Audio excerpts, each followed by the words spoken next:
Good evening. Before the lights fully dim, before the last sounds of the day drift into silence, let this moment wrap gently around you like a soft winter blanket. You've come here to rest, to let your thoughts loosen, your shoulders fall, and your breath move in a slower rhythm. Tonight, you'll step quietly into another world, a world held still for centuries under a pale, shimmering sheet of snow. And as you settle in, as the room around you becomes calm and unhurried, you are invited to take a slow walk into a winter's dream, painted long ago by the hand of Peter Bruegel, the elder. You might not have noticed it at first, but the night around you is already growing softer. Sounds fade at the edges, colors dim, and the familiar world folds itself neatly preparing to sleep. This is the perfect hour to visit a place where time no longer behaves the way it does in your everyday life. A place where footsteps leave crisp marks in untouched snow, and where the cold air smells of pine wood smoke and distant echoes of a village going about its quiet business. So, take a deep breath and let your mind drift gently toward the 16th century, toward a winter so crisp and so calm that even the sky seems to whisper. Tonight, you are stepping into Hunters in the Snow, one of the most beloved winter scenes ever created. But you won't be looking at it the way you've always seen it on screens or in books. No, you will step into it as if you are quietly walking through the frame, your footprints blending with the snow that Bruegel brushed onto the canvas more than 400 years ago. As you cross that invisible threshold between now and then, the colors around you begin to soften. The world becomes a gentle mix of whites, muted greens, and the quiet blue-gray of a sky that has been holding itself steady for hours. There are no harsh lines here, no bright interruptions. Everything feels subdued as though the air itself is covered in a thin veil of frost. You walk slowly, your breath forming soft clouds that disappear almost as soon as they appear. The cold doesn't bite. Instead, it soothes as if encouraging you to move without hurry. In the distance, you hear silence, a deep, comfortable kind of silence that only snowy landscapes know how to hold. It is the kind of quiet that rests on rooftops and settles into the branches of bare trees, the kind of quiet that muffles every sound except your own gentle steps. And with every step, the world grows more still, more peaceful, as though you've entered a place where all worries are carried away by the simple act of listening to winter breathe. This is the magic of Bruegel's world, a place preserved in calmness, a place where time appears to stand in the middle of a long inhale and never quite exhales, a place where the cold is not cruel but comforting, where the snow is not an obstacle but a soft, endless invitation to rest. And as you walk deeper into this painted winter, You begin to see why this scene has captured so many hearts for centuries. It doesn't simply show winter, it holds winter tenderly, letting you feel its quiet weight without fear. Ahead of you, the sky stretches in a muted arc, pale but full of depth. The clouds are light and thin, the kind that promise neither storm nor sunlight, only the steady continuation of the cold. The light is gentle, diffused, almost sleepy. It falls softly across the fields, across the frozen pond below, across the silhouettes of tiny houses where fires flicker behind thick wooden walls. You feel yourself slowing, not because you must, but because the world around you leaves no reason to hurry. In this moment, even your thoughts feel as if they are walking instead of running. There is no rush here, no urgency, just the quiet companionship of a winter village caught forever in a single perfect moment. As you move closer, the faint outline of a path appears beneath your feet, winding down a gentle slope. The snow crunches softly with each step as though welcoming you. On your left, bare branches reach upward, holding small nests that seem impossibly light against the weight of the frozen air. On your right, you glimpse the edge of a hill and the distant forms of villagers moving about their day slowly, calmly, their movements blending into the hushed rhythm of the season. This is not a winter of chaos or hardship, not yet.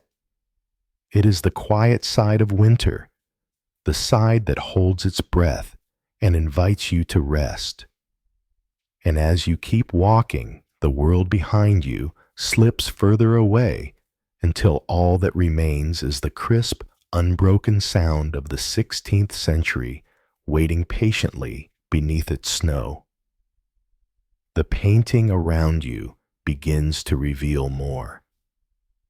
You catch sight of small figures gliding across a frozen pond far below. Their laughter does not reach you, but their joy does, drifting upward through the cold like tiny sparks of warmth. Some children chase each other. Others wobble unsteadily on makeshift skates. A few adults join them, slipping, sliding, turning winter into a quiet celebration. Even from a distance, you can sense the gentle happiness of this moment, a rare gift in a time when winters were long, food was scarce, and survival was not guaranteed. And yet, somehow here, they are finding a little joy on the ice. Behind you, you hear the faint crunch of feet, slow, heavy, tired. 3 hunters are making their way back to the village, their silhouettes leaning forward under the weight of a day spent chasing shadows in the forest. Their dogs march alongside them, heads lowered, paws sinking into the snow with every step. The hunters do not speak. They don't need to. Winter has a way of silencing unnecessary words.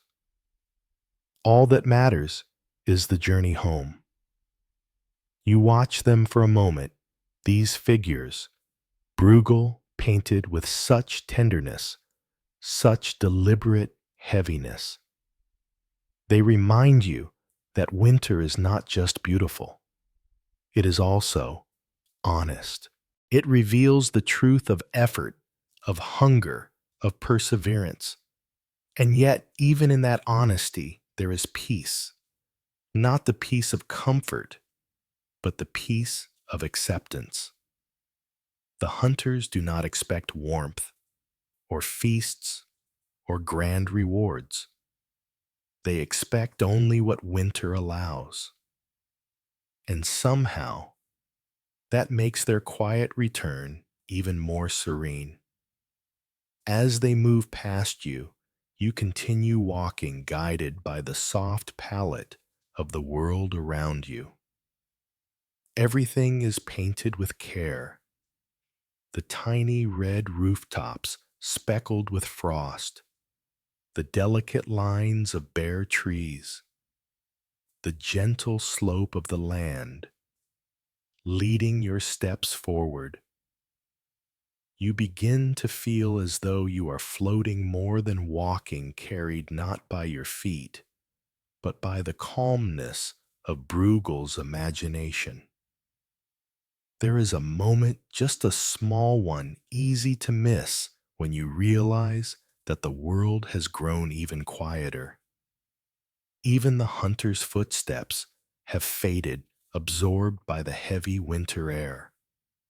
All that remains is the soft hum of stillness, a stillness so deep that you can almost feel it settling on your shoulders, inviting you to let go of whatever you carried with you before stepping inside this frozen village.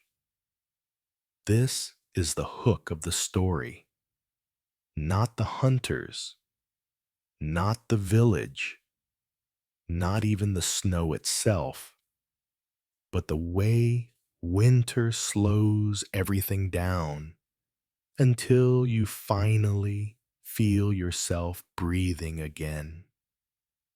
Bruegel understood something that many artists miss, that silence is not empty. Silence has shape, texture, and warmth. And tonight, that silence wraps around you like a long woolen cloak. As you look around, the edges of the world soften even further. The snowflakes in the distant air no longer fall, they hover. The pond below no longer ripples, it glows. The villagers no longer hurry, they drift. And you, standing there in the middle of this gentle winter, feel as though time has stopped, not abruptly, but tenderly, like a candle being blown out by a sleeping child. You are here inside the quietest winter in history, guided by Bruegel's hand, held by his colors, protected by the calmness of a world where nothing is rushed and everything is allowed to simply be. So take another slow breath. Let the cold settle softly on your imagination, and allow this frozen world to open its doors to you one step at a time. You step deeper into the world of 1565, and the air around you changes. It's not just cold, it's that particular kind of cold that doesn't ask for permission before sinking right through your coat, settling into your bones like an overly familiar guest. You are standing in the middle of what history calls the Little Ice Age, a time when winters decided they just weren't going to behave themselves for a century or two. This winter, the winter of 1565, is whispered about even among the villagers in Bruegel's world. It is the kind of season that seems to have a personality of its own, stubborn, dramatic, and very proud of how thoroughly it can freeze absolutely everything it touches. Even the sun feels distant, as if it has clocked out early and forgotten to leave a note. You don't just see winter here. You inhale it, you hear it, you walk through it as if the air itself has turned to glass. And as you breathe in the crispness, you feel yourself stepping into the very heartbeat of a century defined by cold. You take another step, and the snow beneath your feet responds with a soft, brittle crunch, so delicate it feels as though the entire landscape is made of fragile shards of crystal. Every sound is magnified in this cold. The gentle rasp of your breath, the faint rustle of your sleeve brushing against itself, even the quiet thud of your heartbeat. Winter seems to lean in to listen, curious, attentive, as if it has been waiting centuries for someone new to wander into its frozen corridor.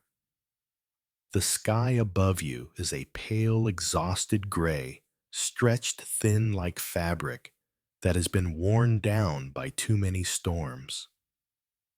The clouds hang low heavy with unshed snow, but they make no promises. In the Little Ice Age, the weather doesn't need to threaten or announce anything. It simply is unyielding, unbothered, and completely uninterested in your opinion about the temperature. This world has no rush, no engines, no chiming clocks, only the measured rhythm of cold.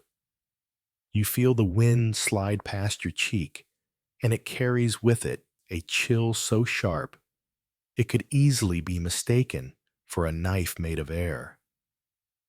Yet somehow, instead of hurting, it calms you. The cold here doesn't shout, it whispers, it settles, it wraps itself around you the way a story wraps itself around a listener, slowly, patiently, confidently. In the distance, a crow caws, once the sound thin and fragile in the frozen silence. You watch it lift from the branch of a skeletal tree, its black wings slicing through the muted sky before disappearing into the white horizon. It is one of the few creatures bold enough to move in this weather, and even it looks annoyed by how stiff the air feels. As you continue down the snowy path, the world widens.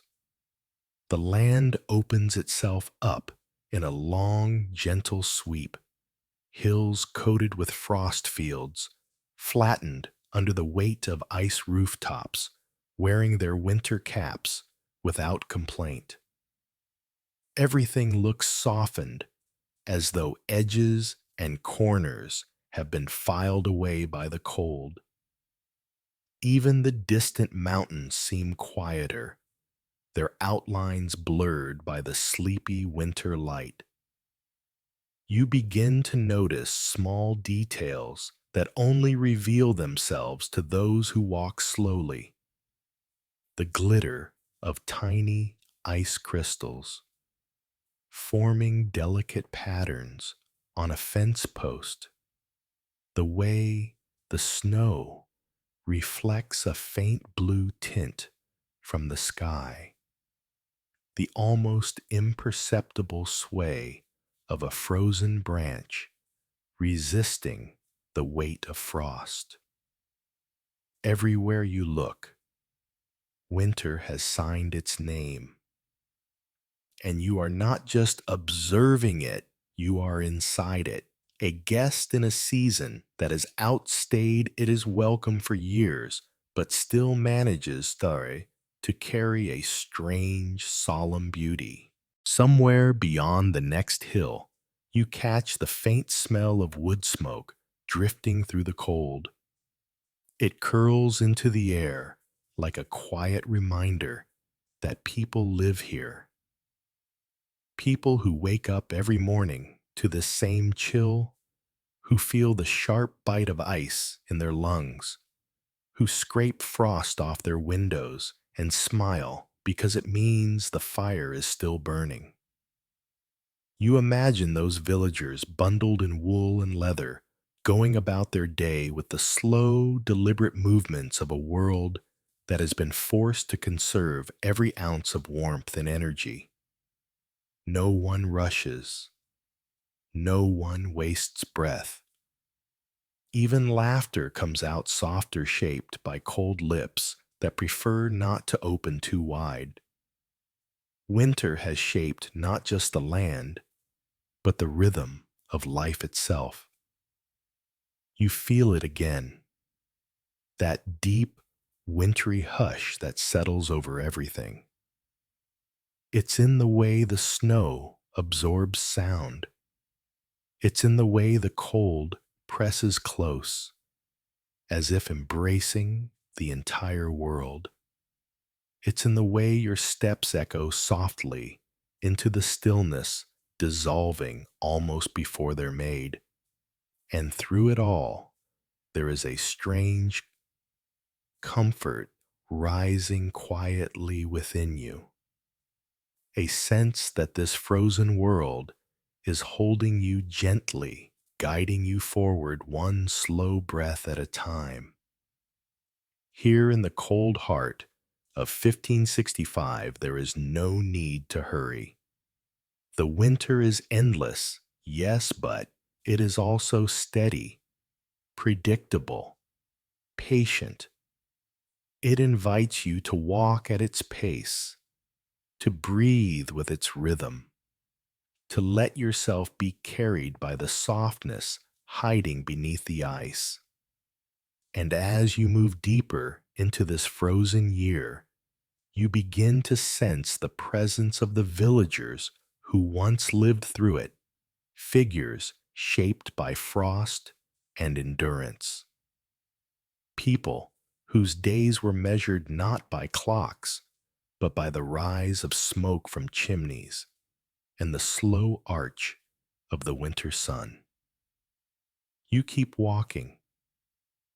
The air stays sharp, the snow stays quiet, and the winter of 1565 continues to stretch out before you, vast and pale, waiting to show you the quiet strength hidden inside its frozen heart. Around you, the land stretches wide in white fields, rooftops, forests, all wrapped in the same quiet blanket of frost. The landscape looks peaceful at first glance, almost idyllic. But then you realize it isn't peaceful because all is well. It's peaceful because everything is too frozen to argue. Trees stand stiff like soldiers who have been told to hold their pose for far too long. Branches rattle when the wind passes by, but they never sway. They're too weighed down with ice.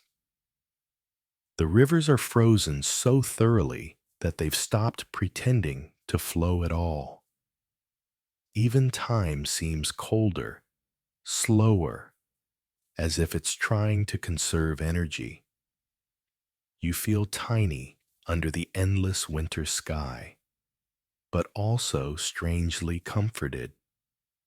Everything around you is silent except the crunch beneath your boots, a sound that feels like it might be the official soundtrack of 1565. Crunch, crunch, crunch. A reminder that the world hasn't completely stopped, even if it's moving at the speed of a sleepy tortoise. And as you walk forward, the cold begins to make sense. It shapes everything, the way people work, the way they speak, even the way they think. Winter decides the rules, and everyone follows. You keep walking, and the whiteness around you begins to feel less like emptiness and more like a vast, gentle presence. The snow has a way of softening the world, rounding off the sharp edges of reality until everything becomes calm, quiet, almost considerate. Even the air seems to tread lightly, drifting past your cheeks with the cautious politeness of someone entering a room where others are sleeping. In the distance, the outlines of houses begin to appear, small wooden shapes nestled into the hillside like animals curled in on themselves to stay warm. Their roofs sag gently beneath the weight of snow, and thin wisps of smoke rise from chimneys, trailing into the cold air like slow, sleepy thoughts. These little plumes are signs of life, soft proof that even in this heavy winter, hearts are still beating and fires are still burning behind thick wooden walls.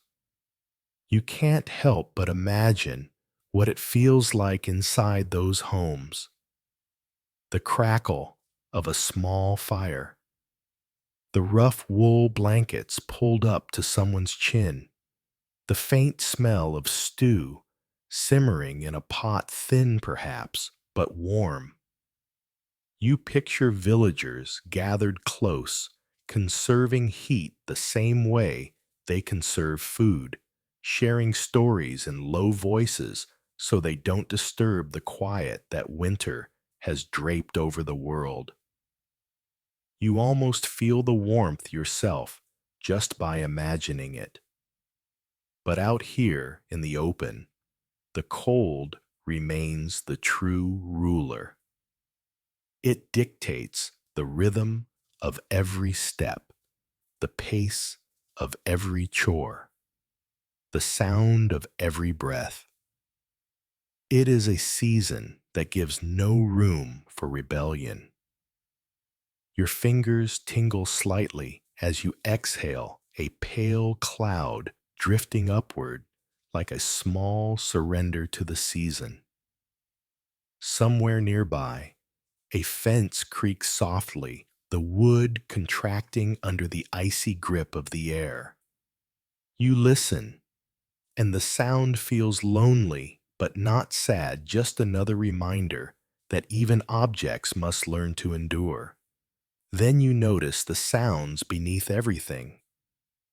A faint crack, a tiny whisper of ice shifting under its own weight. The kind of noise you'd never hear in a warmer world. The land is alive, just moving in a language only winter understands. As you tread forward, your steps fall in a rhythm that feels instinctive, almost ancient. It's as if your body already knows this cold, even if your modern mind doesn't.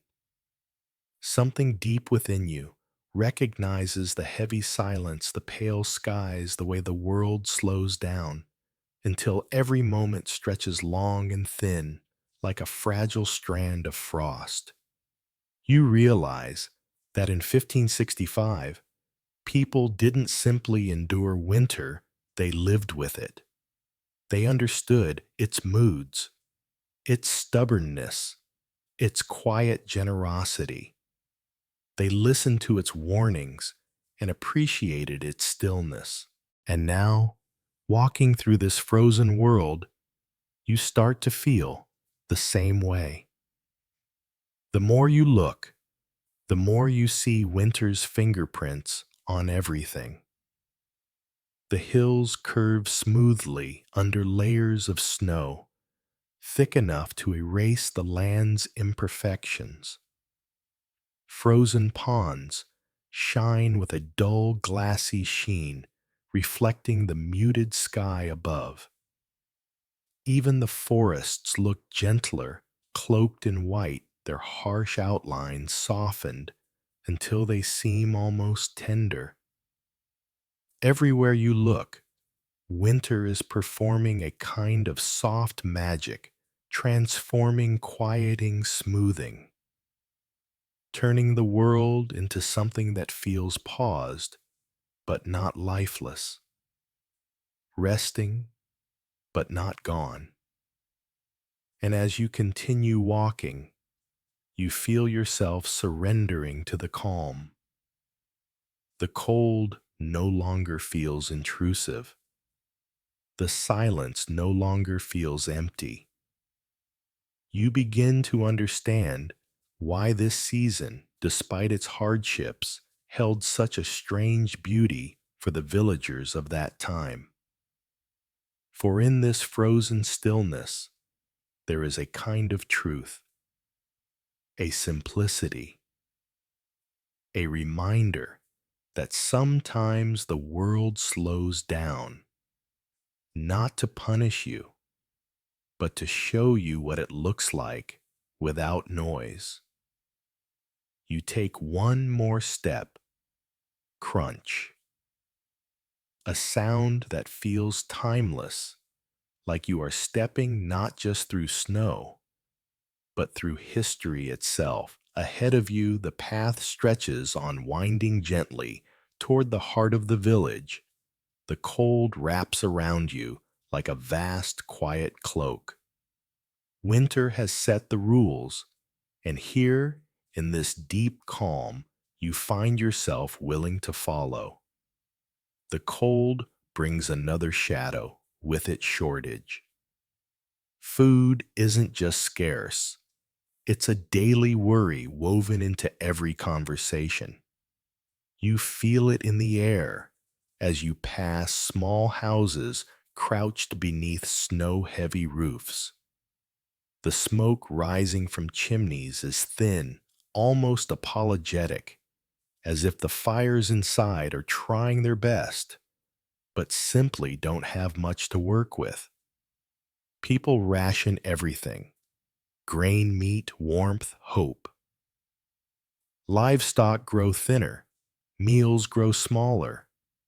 Bread becomes harder, so hard that sometimes it might as well qualify as building material. Even the dogs look leaner, padding quietly through the snow, with the resigned patience of creatures who understand that winter plays favorites with no one. And yet, the villagers endure. There is humor in their resilience, the kind whispered between neighbors who have seen too many winters to be intimidated by yet another one. Cold, again they joke, as if it ever left someone replies. Even hunger becomes something they tease gently, like an annoying relative who insists on overstaying their welcome. The cold refuses to mind its own business, barging into every pantry and every conversation. But people do what they have always done. They adapt. They laugh softly. They keep going. And in that quiet strength, you feel the warmth of humanity glowing like embers. You walk a little farther, and the sense of scarcity seems to move with you, quiet, steady, unavoidable, like a long shadow that winter cast over every doorstep. It isn't loud or dramatic. It doesn't shout its presence. Instead, it lingers in the stillness, woven into the rhythm of daily life, with the same subtle persistence as the cold itself. You glance toward a window where a faint golden glow flickers behind frost-coated glass. Inside, you imagine a family seated close to the hearth shoulders, nearly touching sharing a pot of stew, so thin it barely qualifies as a meal.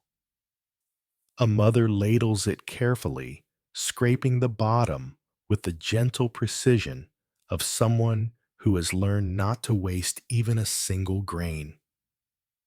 Children lean forward, bowls cupped in chilled hands, grateful not for abundance, but for anything warm. The meal is modest, almost symbolic. But in 1565, a warm spoonful is already a small victory. You keep walking, and the smell of smoke, faint, woody, almost shy, drifts past you. It has none of the richness you expect from burning oak or pine. Instead, it smells tired, like fuel that was meant to last 2 weeks, but is being stretched for 5. Firewood is precious here, rationed as carefully as flour or salt. Many households burn whatever they can find: sticks, old scrap, wood-dried bundles of straw twisted into desperate substitutes. Still, every chimney tries. Every fire burns its best. You pass a barn whose doors are slightly ajar, and inside you catch sight of a cow, its ribs subtly visible beneath its winter coat. It chews slowly, as though even eating takes more energy than it used to.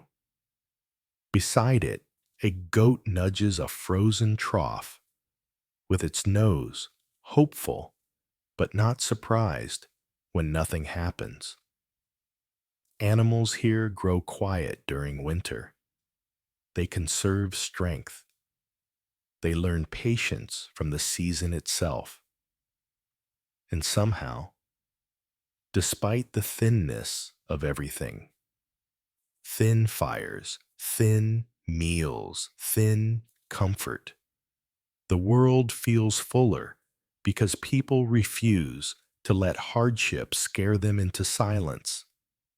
As you walk on, you overhear 2 older villagers standing by a pile of chopped wood, bundled so heavily they resemble walking haystacks.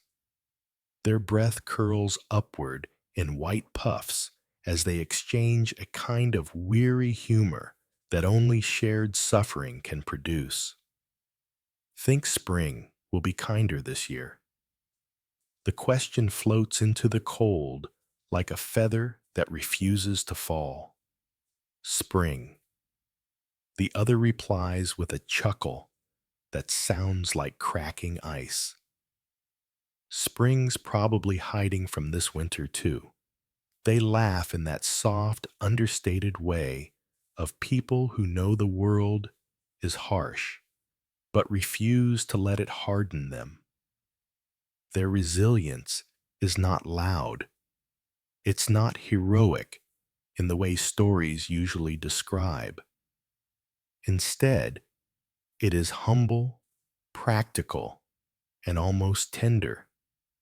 It is the resilience of patching worn boots again instead of buying new ones, of thinning out soup with water but still sharing it with a neighbor, of mending clothes by candlelight even when your fingers are too numb to grip the needle correctly, of waking up every cold morning with the understanding that survival is not guaranteed, but still choosing to face the day.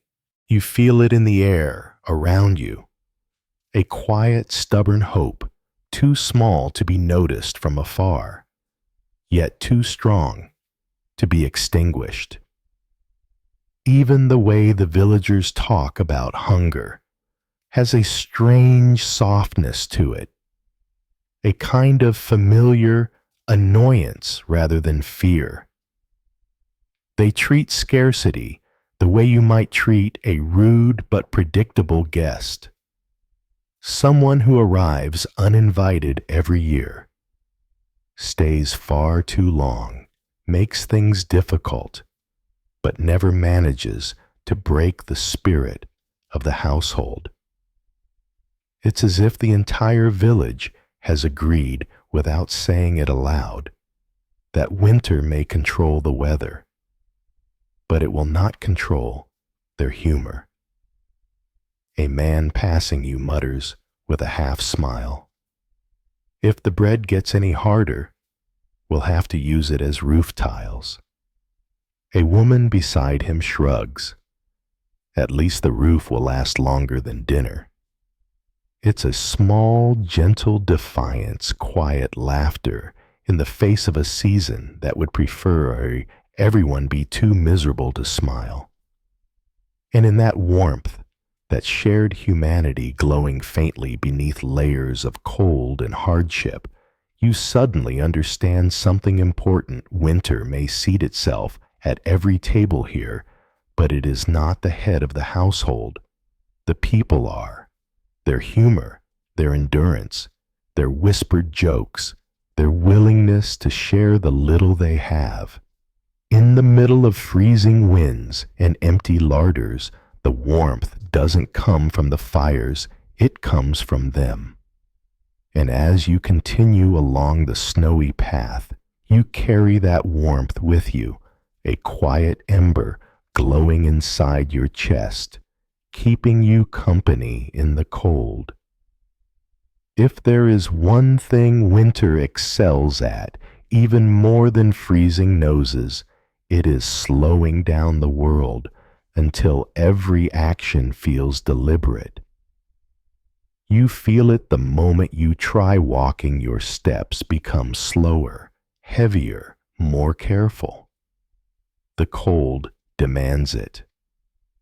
Streams of frozen breath trail behind you like gentle ghosts. Every movement is intentional. Every sound is muted.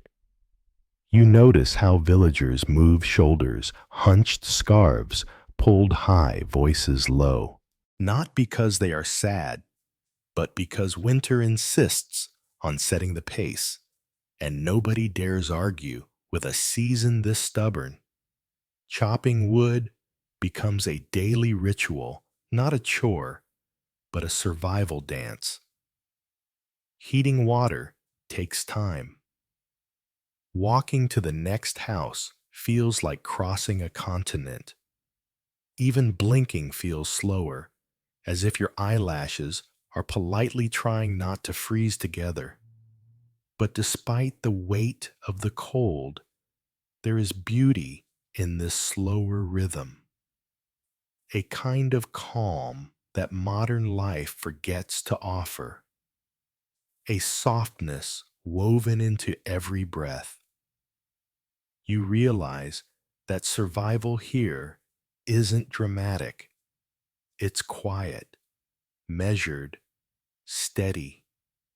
A gentle endurance, like a candle flame refusing to go out even when the room is full of drafts. And as you stand there in the deep winter of 1565, you feel something familiar, a stillness that invites you to rest, a silence that welcomes you, and a cold that strangely enough feels almost warm. Because here, touched by the little ice age winter, isn't just a season. It is a companion, a storyteller, a presence reminding you to slow down, breathe softly, and simply exist in the quiet. You let that realization settle in your chest, warm and steady, despite the air nipping quietly at your fingertips. For a moment, it feels as though the entire world has paused, not frozen, not halted, just resting. The snow beneath your boots becomes a cushion rather than an obstacle, softening every step. until you're not walking through winter anymore. You're gliding through it, embraced by its quiet rhythm. Somewhere nearby, a wooden shutter taps softly against the side of a house. Not a frantic sound, just a gentle repeating knock, like winter giving a polite reminder that it's still there. You pause to listen, and the calmness of it spreads through you like warm tea. Even the noises here feel slower, gentler, as if the season itself has muffled them out of courtesy. You begin to notice something else, the way time behaves differently in this cold. Minutes stretch longer, thoughts drift instead of racing. Your own heartbeat feels unhurried, matching the sleepy cadence of the landscape.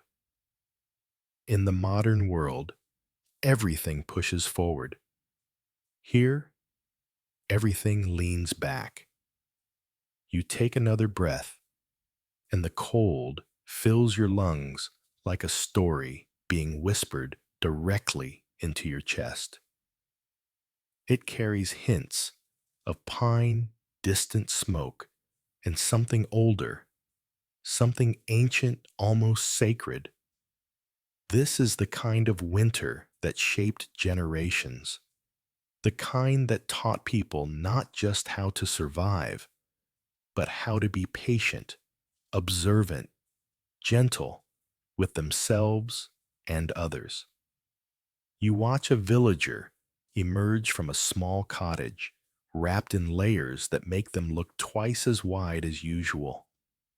They move slowly, deliberately, their boots sinking into the snow with a satisfying depth. They don't fight the cold.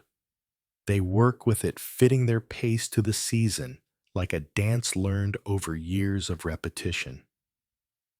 A few steps away, another villager pours warm water into a basin, their breath curling over the rim like steam from a pot. They hold the bowl for a long, thoughtful moment, allowing the warmth to seep into their gloved hands before continuing with their task. Everything they do is done with a kind of reverence, as if every action is more meaningful simply because winter makes it harder. You realize watching them that winter has its own form of grace. There are no wasted movements, no unnecessary words, nothing rushed or forced. Even discomfort carries a strange beauty here. The cold pinches cheeks' pink outlines. Every breath makes every warm moment feel earned. It has a way of stripping life down to its essentials, not cruelly, but clearly, honestly. And as you stand there absorbing the slow pulse of this world, you feel the weight of your own life begin to lighten. The noise of modern worries fades. The long lists of things to do tomorrow dissolve into the snow. This winter doesn't care about deadlines or schedules or expectations. It cares only that you exist in this moment, in this breath, in this quiet. A crow lands on a nearby fence post, its feathers puffed against the cold. It watches you for a long moment with the stillness of a creature that knows the value of conserving energy. Then, with a single deliberate motion, it hops, turns, and disappears into the frosted trees, moving at the same unhurried pace as everything else here. The world around you exhales, and you exhale with it. In the distance, you see smoke rising again. Thin, persistent, almost hopeful. A reminder that even in a harsh season, warmth survives. Not in abundance, no, but in small, steady ways. A fire that refuses to go out, a shared bowl of stew, a pair of hands working without complaint. You take one more look at the snow-covered fields stretching toward the horizon, and the cold no longer feels like something outside of you. It feels like part of the story, part of the world, part of the reason everything here holds together so quietly. And somewhere, deep inside, you feel winter settle beside you, not as an enemy, not as a test, but as a companion who simply asks you to slow down long enough to hear the soft things, the hidden things, the things you only notice when the world is wrapped in white. Here in the quiet heart of 1565 winter is both a challenge and a comfort, both a burden and a blessing, both a teacher and a friend. And as you continue through the snow, you understand that this season isn't asking anything from you. It's offering something, a moment of stillness, a pause from the noise, a reminder that sometimes the coldest places leave the warmest memories. As you continue walking through the snow-covered world, you begin to sense another presence here, someone quietly guiding your steps, someone whose eyes once lingered on this very landscape with the same mix of wonder and tenderness you're feeling now. It is Peter Bruegel, the elder, the painter, who breathed life into this frozen village long before you ever set foot inside it. You've probably noticed already, this is not the kind of world designed for kings, queens, or glittering noble courts. Bruegel had little interest in grand palaces or velvet robes. He didn't chase the glamour of royalty or the pomp of aristocratic ceremonies. Instead, he turned his gaze toward the humble, the overlooked, the ordinary, toward the people who rose before dawn, who chopped their own wood, who shared thin stews and hearty laughter. And as you stand in his painting, you can almost feel him beside you watching the villagers the same way you are now, not with distance, but with fondness. He didn't paint royalty. He painted reality, and he painted it with love. You take another step, and suddenly you understand why his presence feels so familiar.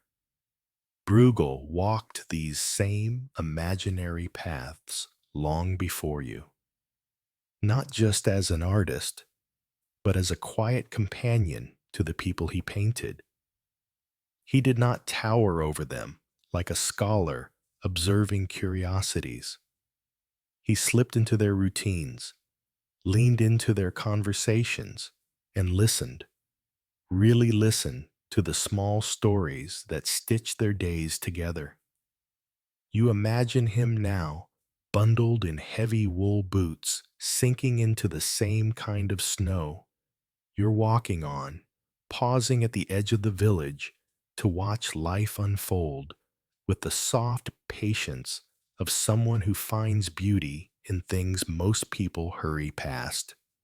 He would have been the sort of man who smiled when a child dropped a loaf of bread into the snow, or when two neighbors paused mid-argument to brush frost from their beards.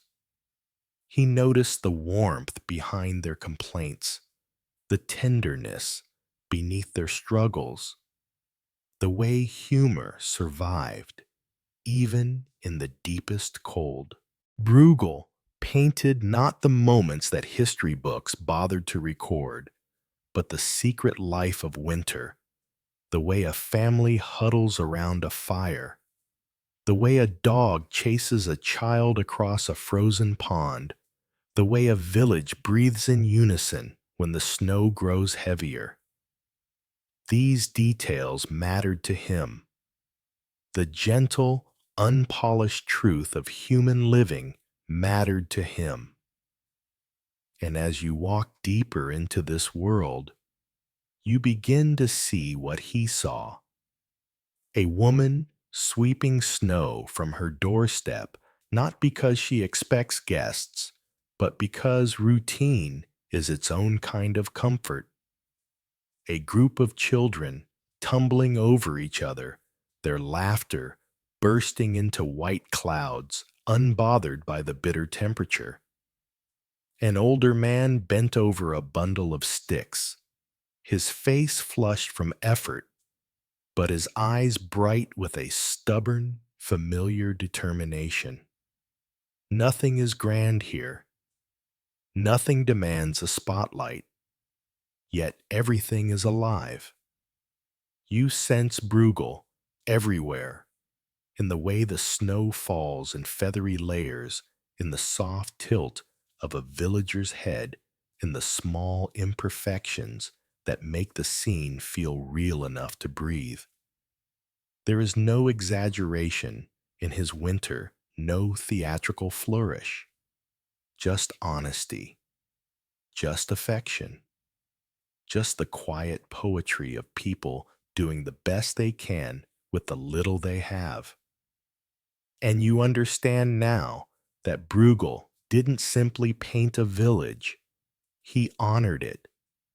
He honored the hands that chopped wood, the feet that shuffled across frozen fields, the hearts that found ways to remain warm, even when the world refused to be. Standing here in the gentle hush of his creation, you feel his admiration lingering like a second layer of snow, soft, delicate, and impossibly sincere. It settles on the rooftops, on the frozen pond, on the hill beneath your feet. It settles on you too, reminding you that in this world shaped by cold and endurance, the most ordinary moments shine the brightest. And as you look across the village again, you feel yourself smiling, not at the grandeur of history, but at the tender, quiet beauty of everyday life that Bruegel loved so deeply. You walk a little farther down the snowy path, and suddenly you begin to understand how Bruegel learned so much about the lives of ordinary people. He watched them all the time, with the enthusiasm of someone who found every tiny detail interesting. Legend says he blended into crowds pretending to be just another passerby, so he could study the way villagers stitch their winter clothes, how children argued over whose turn it was to slide on the ice, how women stirred pots of soup with one hand while scolding a runaway chicken with the other. If this were modern times, Bruegel would probably be that person who sits at a cafe quietly observing everyone else and thinking, yes, good. Excellent reference material. There's a gentle humor in the way he observed life, not as a judge, not as an outsider, but almost like a friendly spy who reports only the sweetest truths of humanity. And as you wander through the world, he created you feel grateful for his curious eyes. Because without them, you wouldn't be standing here now, wrapped in the warmth of a winter scene that feels more alive than many summers. You take another step, and the thought settles deeper into you. Bruegel didn't just look at people, he listened to them, not with his ears, but with his eyes, with his brush, with the patience of someone who understood that life's quiet moments were worth more than any royal parade. You can almost picture him now, lingering at the edge of a market stall, pretending to admire a basket of turnips, while secretly studying the way a merchant wiped her hands on her apron, or the way a young boy carried his bundle of firewood with more pride than strength. He wasn't collecting grand stories. He was gathering fragments, small gestures, tiny habits, flashes of emotion that most people forget within seconds. But he remembered. He carried those details home with him like precious treasures. And now, walking through this frozen village, you recognize the traces of his gentle espionage everywhere you look. A man with a crooked hat, trudging through the snow, muttering to himself because the wind keeps stealing his breath. A young girl, clutching a wooden toy pig, dragging it behind her so slowly that half the snow in Flanders is following her home. A woman returning from the well with a bucket so light it might as well be empty. Her expression resigned, but amused, as if she and the winter have agreed to disagree about how much water she deserves today.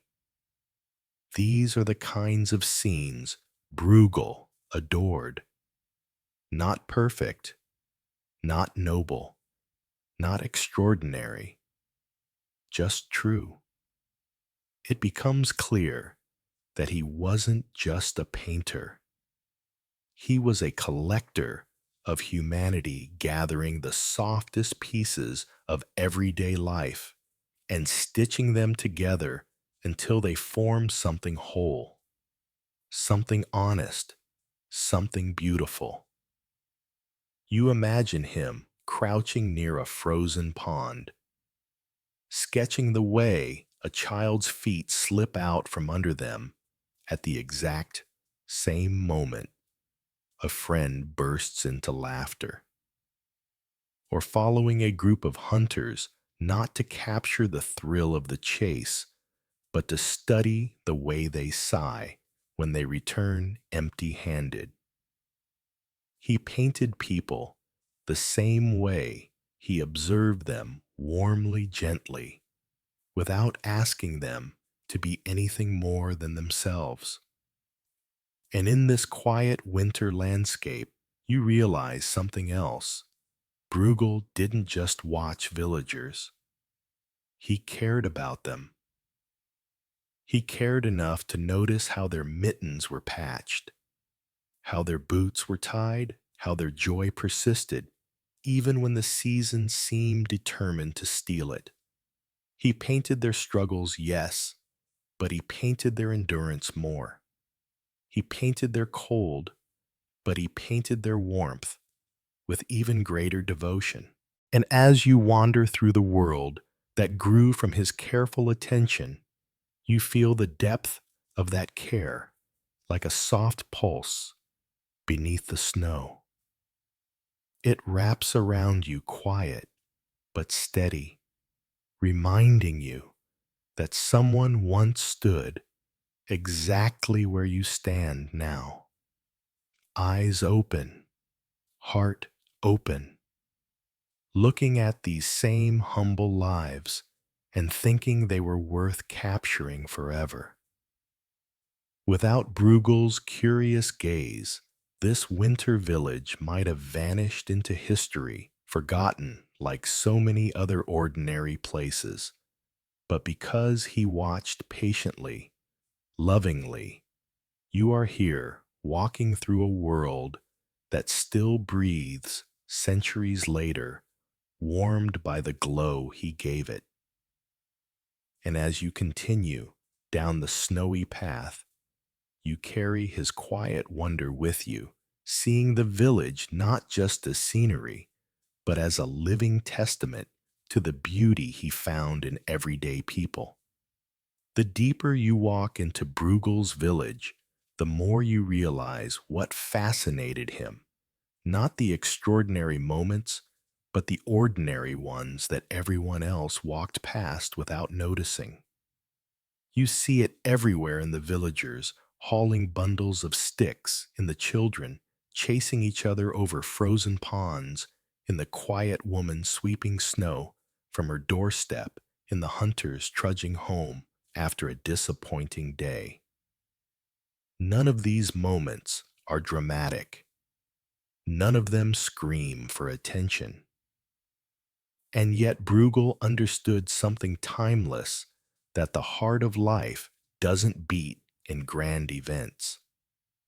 It beats in small routines, in everyday movements, in rhythms repeated so many times that they become invisible, unless someone chooses to stop and look.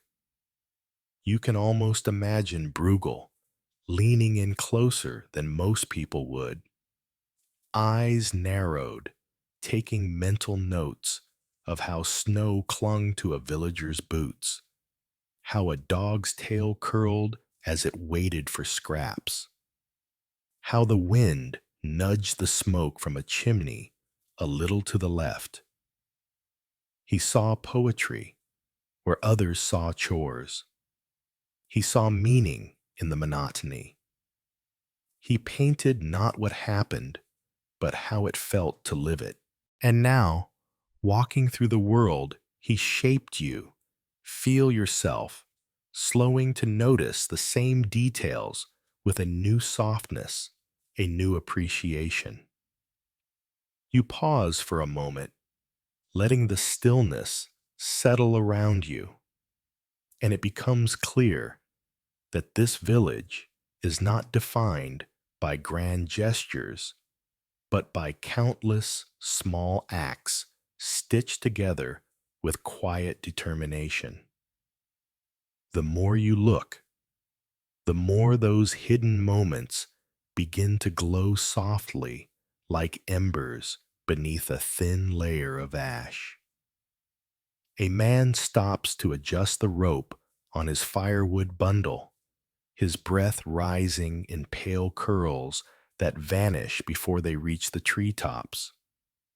His movements are slow, almost meditative, as though the cold has taught him to respect the rhythm of each task. Nearby, a child bends to tie a loose strap on her skate. Her mittens clumsy but persistent. She doesn't complain. She simply tries again, her brow pinched with the seriousness that only children bring to simple problems. Everywhere life unfolds, in tiny gestures so gentle they could be missed in a blink. You watch a woman brush snow off her doorstep, not because she expects guests, but because order brings comfort even on the coldest days.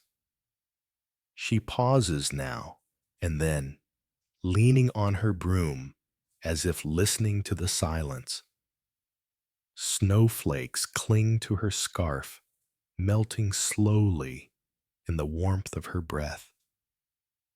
A dog trots past, nose low, tail wagging with a hopeful rhythm. It stops to inspect a dropped crust of bread, nudges it, once decides it's worth celebrating, and trots away triumphantly. The scene is simple, no drama, no spectacle. Yet somehow it feels more real, more comforting than any grand feast a king might host. And you begin to realize Bruegel didn't just paint a village, He painted its heartbeat, not loud, not heroic, but steady.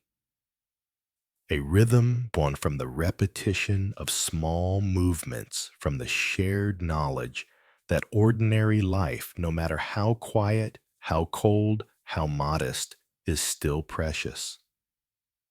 As you continue walking, you catch sight of the hunters again in the distance. Their silhouettes droop under the weight of tired limbs and heavier disappointment. Their day did not go as planned. The forest gave them little. Yet even in their exhaustion, there's a dignity to the way they push forward boots, sinking deep into the snow. There is something deeply human about returning home empty-handed, but still returning. Bruegel understood that too. He saw that most days are not triumphant. Most journeys do not end with victory, but people continue anyway. You feel the truth of it in the air as the winter light shifts around you. Life isn't made of extraordinary moments. It's made of thousands of quiet ones. Steps taken, tasks repeated, small hopes carried forward like tiny sparks against the cold. And for the first time, you notice how your own steps have slowed, matching the gentle rhythm of the world around you. It feels natural, peaceful, almost necessary. You are beginning to walk as the villagers walk, not pushing against the cold, but moving with it, acknowledging its presence without letting it overwhelm you. You look again at the rooftops, dusted with white, the smoke drifting lazily into the pale afternoon sky. The children skating in lopsided circles, their laughter softened by snow. And in the middle of it all, you sense Bruegel's quiet smile, a smile for the unnoticed moments, for the humble gestures, for the little truths that make ordinary life feel profound. It feels as though he's whispering a small reminder to you. Look closely, walk slowly. The beauty is not hiding, it's simply quiet. And now, as you wander through his world, you see it everywhere. As you stand at the edge of the frozen hill, the village stretched below you like a sleeping creature. You realize that Bruegel didn't try to make life look prettier than it was. He didn't hide the struggle or the cold or the hunger, but he also didn't exaggerate them. He simply captured the truth with honesty, warmth, and a touch of humor. Not the kind of humor that mocks, but the kind that smiles knowingly at the small absurdities of life. A man slipping on ice, a woman scolding a goat, a child falling laughing, getting up again, a hunter returning with less than he hoped for. These moments aren't glamorous, but they are human. And Bruegel loved humanity enough to paint it exactly as it was: messy, imperfect, beautiful. As you walk deeper into his world, you feel it a gentle admiration, in every brushstroke a quiet respect for the villagers who lived without luxury, a genuine affection for the small joys and struggles that shaped their days. You sense that Bruegel wasn't merely painting a winter scene. He was writing a love letter to ordinary life. And now, by walking through this painting, you're reading that letter with your own footsteps, letting each detail unfold softly around you. You take another slow breath and let your gaze drift across the village once more.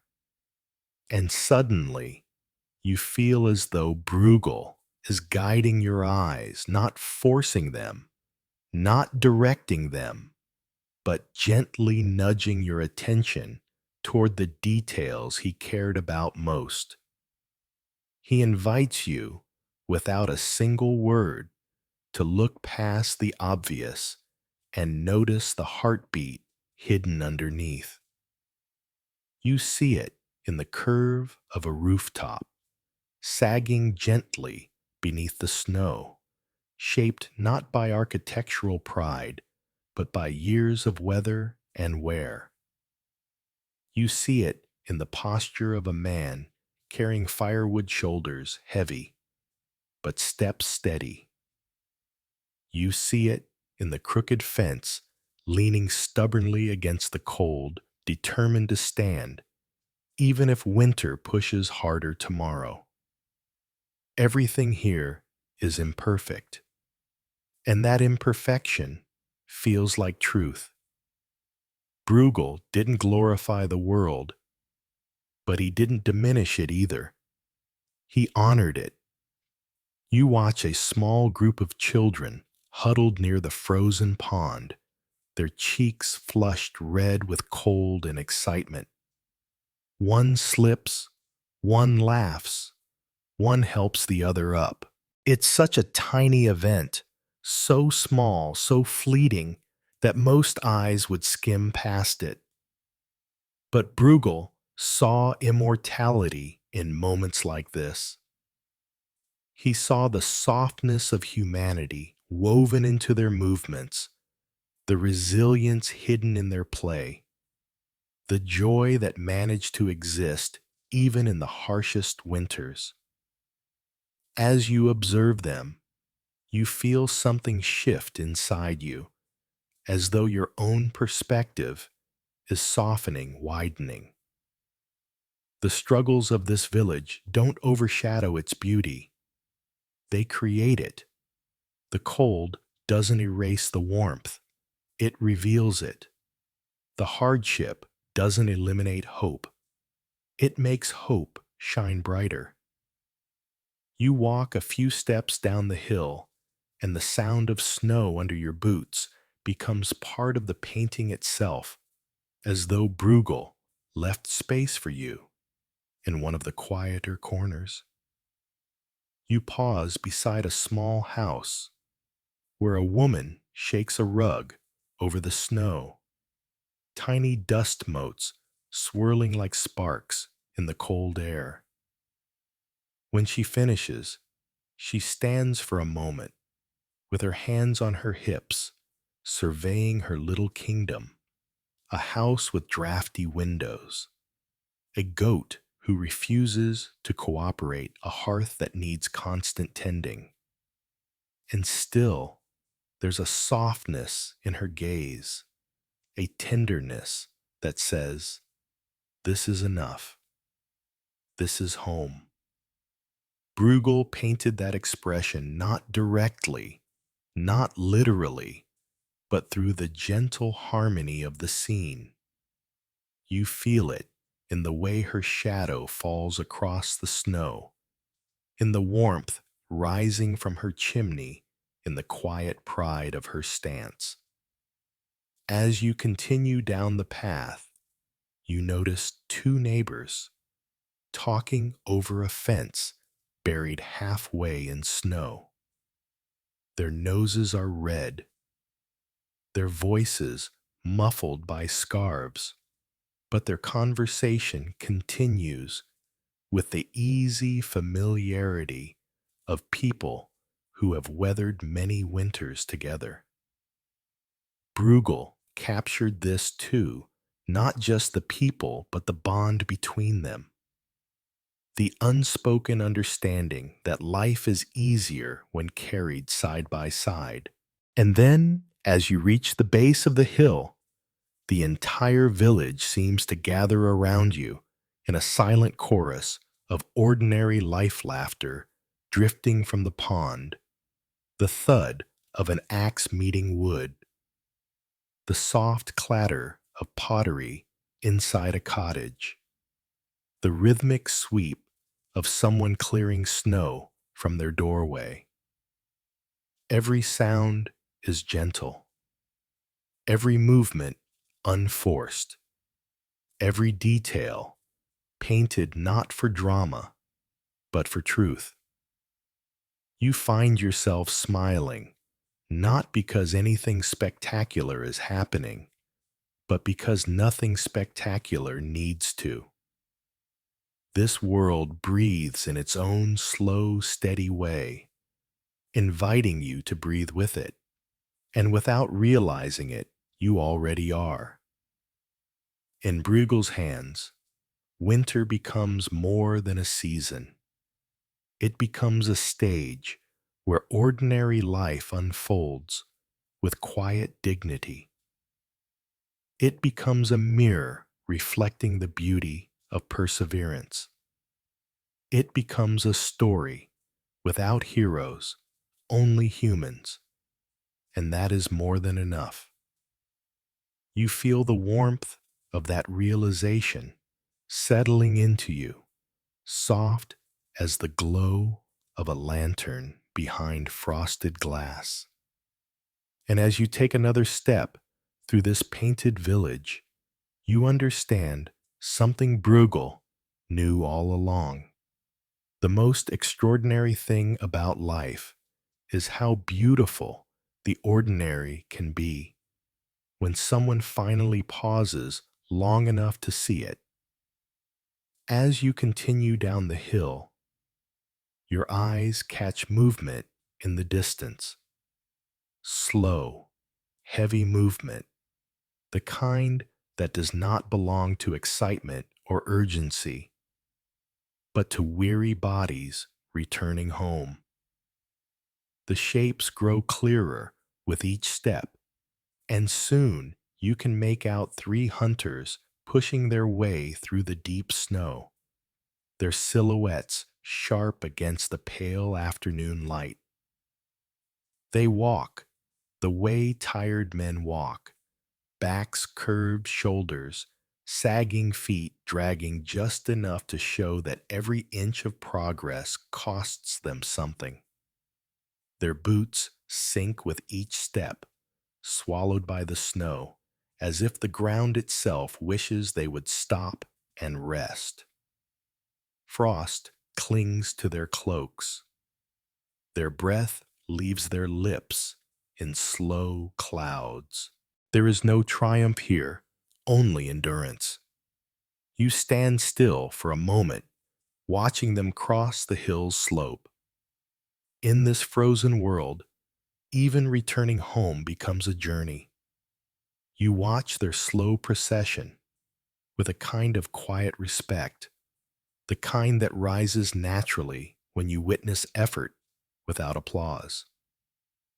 The hunters move as if the snow itself is tugging gently at their ankles, urging them to lie down and sleep right where they stand. But they keep going, driven by something sturdier than strength habit duty, the simple knowledge that there is no choice but forward. Their faces are half hidden beneath hoods stiff with frost, but even from a distance, you can sense the exhaustion carved into their expressions. It's the exhaustion of men who have walked since sunrise, who have breathed air so sharp it scraped their throats, who pushed deeper into the woods than they should have, hoping to find what winter had no intention of giving. And still they returned. Not victorious, but present. Not triumphant, but alive. As they draw closer, you notice the tiny details that say more than words ever could.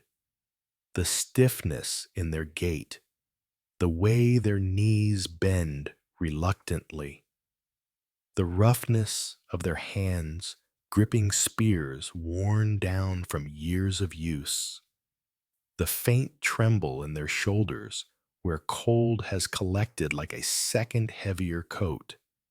Even their shadows look tired.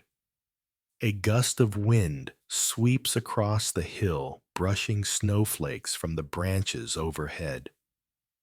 The hunters stop for a moment, turning their faces slightly away from the sting. It's a brief pause, no longer than a heartbeat, but it tells you everything about the world they're coming from, a world where the forest is silent, where the ground is hard, where every breath feels borrowed.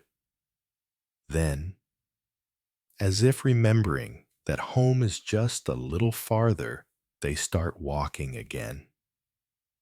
Their steps sync with the snow, a slow, steady rhythm that feels ancient, almost ritualistic. It is the sound of survival of footsteps that have known many winters and will continue to know many more, because that is what people do here. They endure. You feel the weight of their return pressing gently against the silence of the hill, and for a moment you stand very still, letting the scene settle around you like a blanket. In a different world, returning home might mean laughter, celebration, full hands and full hearts. But not here. Not in 1565. Here, returning home simply means you made it back. And that sometimes is its own quiet victory. As they move past you, three tired figures, three tired dogs, three tired hearts, you sense the raw truth of winter in every line of their bodies. The cold takes more than warmth. It takes speed, optimism, pride. But it never takes the will to walk one more step. You watch them disappear down the path toward the village, and as the snow covers their footprints behind them, you feel something settle in your own chest. The winter may be merciless, but the people who face it are stronger than it knows. Trailing behind the hunters are their dogs' faithful companions, whose enthusiasm has clearly melted long before the snow did. Their heads hang low tails, sweeping half-heartedly from side to side. They walk in single file, matching the weary pace of the men paws, sinking into the cold with every step. If dogs could sigh, these ones surely would. Their ears droop slightly, their bodies moving with the sluggish determination of creatures who have spent hours sniffing through empty forests and tracks that lead nowhere. Their faces wear the same expression you might find on someone who realizes they've walked all day, only to return with less than they left with. Yet despite the exhaustion, they remain devoted. They follow quietly, steadily, tired but loyal, mirroring the hearts of the hunters themselves. One of the dogs glances up at you as it passes, its eyes soft and rimmed with frost, as though asking if you too have noticed how uncooperative the forest has been today. There's no bitterness in its gaze, only a gentle, resigned acceptance, the kind shared between companions who know that some days simply refuse to be generous. You watch their paws lift and sink, lift and sink, leaving a trail of shallow dips in the snow. Each print looks carefully placed, as if the dogs are trying not to waste even a shred of energy. Their movements have lost the youthful spring that dogs are known for. Instead, they move like elderly scholars who have seen too much winter and are quietly judging the weather for being unreasonable. Occasionally, one dog lifts its nose to the air as though hoping perhaps out of sheer habit that a forgotten scent might drift its way. But the air offers nothing. Winter has scrubbed the landscape clean, swallowing every smell beneath layers of frost and silence. Even the wind carries only cold. No clues, no secrets, nothing gnawable or chaseable. You can almost hear the unspoken conversation between the dogs. Did you find anything? Nope, me neither. Should we pretend we did? Too tired. Still they trudge onward. Pause, stiff breath whitening the air. There is a quiet nobility in their fatigue, a loyalty that doesn't require reward, a dedication that doesn't demand praise. They don't lead, they don't lag behind. They simply follow the hunters with a steady rhythm, as though connected by a single tired heartbeat. And in their drooping ears and slow tails, you sense a mirror of the hunter's own spirits. The men may not speak of their disappointment, but their dogs express it in the gentle slump of their bodies, in the half lift of their paws, in the way they conserve every bit of warmth tucked beneath their fur. Yet even in their weariness, the dogs remain a source of comfort. Their presence softens the harshness of the returning group, adding a layer of companionship that the winter cannot freeze away. You imagine the hunters glancing down from time to time, drawing a quiet strength from these faithful animals, padding through the snow beside them. For the dogs do not question the journey. They do not measure success by the weight of the catch. They measure it by the simple act of staying together. And as the tired procession continues down the path, you can't help feeling that the bond between man and animal is one of the few warm things in this frozen world, a small, steady ember glowing in the vast cold of 1565. As the group draws closer, you notice the disappointing truth of their burden. Hanging from a stick, balanced across one hunter's shoulders, is a small, thin fox, barely enough meat to feed a single household, let alone a village. It swings slightly as they walk, a reminder of how little the forest offered today. In a winter like 1565, animals vanish as if conspiring with the cold itself. The deer hide deeper in the woods. The rabbits become ghosts. Even the birds seem to have taken personal vacations. Honestly, the rabbits probably did call in sick that day, curling up somewhere warm, deciding they were not in the mood to be part of anyone's stew pot. You can almost hear one rabbit whisper to another, "Not today, Hans. Let's stay inside." And somehow, you wouldn't blame them. This is the cruel rhythm of a harsh winter. Even nature becomes stingy. But the hunters didn't give up.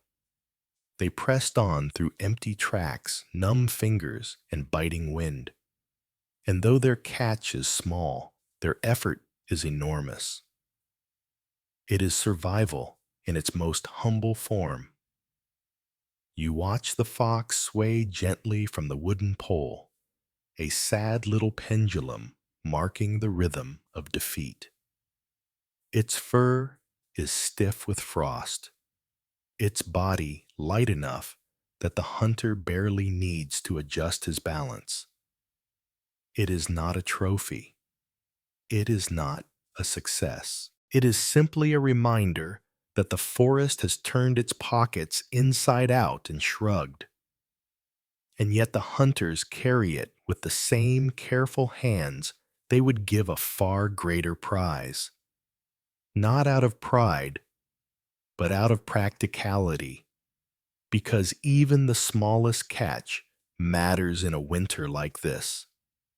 Even one meal, however modest, can stretch a little warmth into a long night. As they trudge forward, you begin to understand that the harshness of 1565 doesn't reveal itself with dramatic storms or sudden disasters. No, its cruelty is quieter, slower, like a long conversation that never ends, one where winter does most of the talking and the people must simply listen. You imagine the forest as it must have appeared to them earlier that day, silent, still, unyielding.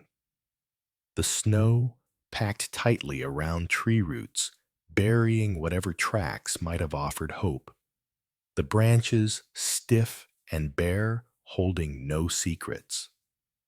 The wind sweeping away any clues that animals might have left behind. It's no wonder the forest felt empty. It wasn't just cold, it was withholding. Even the birds seemed to have filed official complaints and relocated until further notice.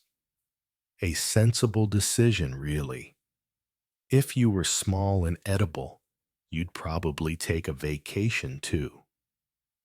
Still, the hunters pressed on, refusing to go home without trying their hardest. You can picture their morning boots laced tightly, hands warmed against the fire, before stepping outside, hopeful that maybe today would offer a bit more mercy. And then hour after hour of following faint trails that led nowhere, listening for movement that never came, calling softly to their dogs and receiving only silence in return. By the time they found even this meager fox, it must have felt like a small miracle, the kind that doesn't feed many, but feeds the spirit enough to keep going. You feel a tug in your chest watching them. Not pity, but admiration. Because what you're seeing is not failure, it's persistence. Courage in a quiet, uncelebrated form. The kind of courage that doesn't make it into stories or songs because it is too ordinary, too daily, too human. These men didn't hunt for glory. They hunted because their families were hungry, because the village needed them, because winter doesn't care whether you're tired or cold or discouraged. It cares only whether you survive it. And so they returned, with tired dogs, with frozen breath, with a fox that barely swings when the wind passes, with feet that ache and hands that no longer feel their own warmth. But they returned. And in a world where the cold steals strength from every living thing coming home, no matter how empty the hands is the bravest victory of all. You watch the hunters move past you, their steps slow but steady, heading toward the soft glow of the village below. There is a quiet dignity in the way they carry themselves, not triumphant, not proud, but resolute. These are not heroes returning with glory. They are humans returning with honesty. There is no shame in empty hands here. Everyone understands the winter. Everyone knows how hard the hunt becomes when the cold tightens its grip on the land. Their neighbors will welcome them anyway, with tired smiles, a shared fire, a pot of soup made thinner but warmer for company, and perhaps a gentle joke about how even the animals are getting smarter. As you watch them disappear into the village, you feel a strange tenderness. Their struggle makes the winter feel heavier, yes, but also more human, more real, more connected. Their tired feet echo the rhythm of a season that tests everyone but breaks no one completely. And you walk on carrying the quiet courage of their return with you, letting it soften the cold just a little more. You take a few more steps down the hill, and the hunters' silhouettes slowly dissolve into the thickening winter light. Their forms blend into the quiet rhythm of the village, becoming part of the familiar pattern of daily struggle that everyone here knows by heart. For a moment, their absence leaves a stillness behind a pocket of silence that settles gently over the snow like a sigh. The air feels different now, as if the landscape itself is reflecting on their return. The cold becomes a little less sharp. The sky feels a little closer, and you begin to sense how many stories in this village follow the same path effort made hardship met, and yet people continue onward, step after step. You walk slowly, letting the snow cradle each footfall, and you notice how easily the villagers embrace those who come back weary. No one here measures a person by success.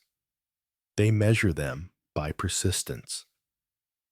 In a world where the winter steals as much as it gives, simply coming home is an act of bravery.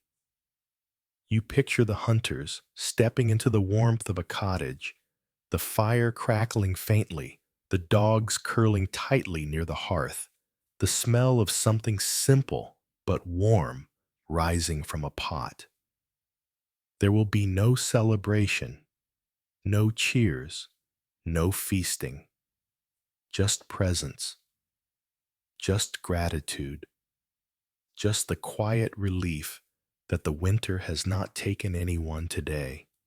And maybe after the first few spoonfuls of thin stew, one of the hunters will mutter something like, "Well, perhaps tomorrow the rabbits will forget to hide," and someone else will laugh softly, shaking their head. Because humor here isn't a luxury, it's a tool, a small, stubborn flame that keeps the cold from swallowing the human spirit whole. You keep walking, following the same path they took, feeling the indentations their boots left behind. The prints are uneven, wandering, slightly sinking deep, where fatigue weighed them down. Yet each print is proof of movement, of effort, of a will that winter couldn't quiet. And as you place your own steps into theirs, you feel a subtle echo, as though their determination is lending you warmth, guiding you forward through the whiteness. The cold tightens around you again, but it no longer feels indifferent. It feels like part of the story, a reminder that this winter binds everyone together in difficulty, yes, but also in understanding. The hunter's quiet resolve lingers in the air, soft as the glow rising from the village. Their footsteps fade, but the impression they left on the landscape and on you remains steady. And with that steadiness warming you from the inside, you continue onward, deeper into Bruegel's world, carrying a quiet truth with you that even in the harshest winters, people find their way home. As you walk farther down the hill, the village below comes into clearer view, and the first thing you notice is the smoke. It rises from every chimney in slow, sleepy curls, drifting upward, as if the cottages themselves are breathing tiny sighs of warmth into the cold. Each plume is soft and thin, the color of faded charcoal. But in a winter like this, even the gentlest thread of smoke feels like a promise. From this distance, the cottages look almost alive, huddled together beneath the snow, leaning into one another like old friends sharing body heat. Snow rests heavily on their thatched roofs, rounding every edge, softening every corner, turning each home into a small lantern nestled in white. Warm light spills faintly through the tiny windows, glowing like embers cupped in cold hands. The village doesn't shout its existence, it whispers it. A fragile constellation of warmth scattered across a frozen world.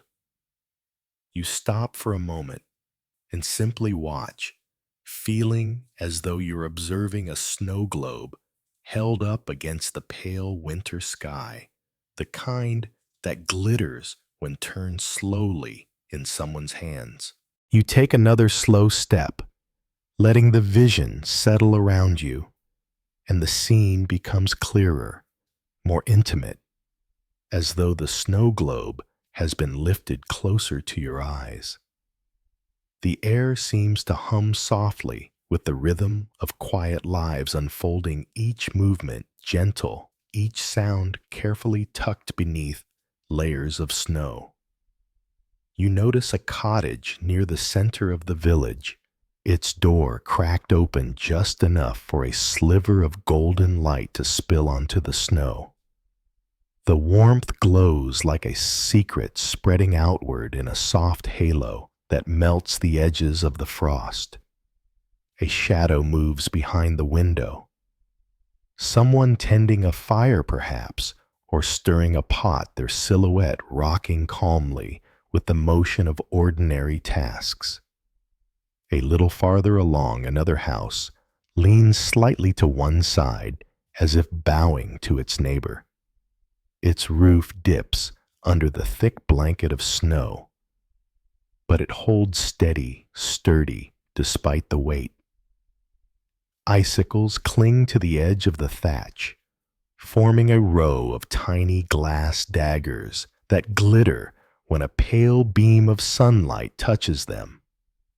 They tremble ever so slightly in the breeze, chiming faintly like a cluster of frozen bells.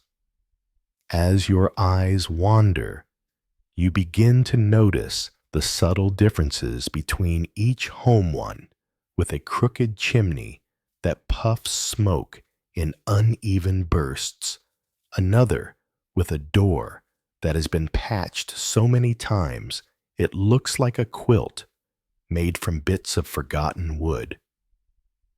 These cottages are not perfect. They are worn, patched, weather-beaten, but they are loved, and they are alive.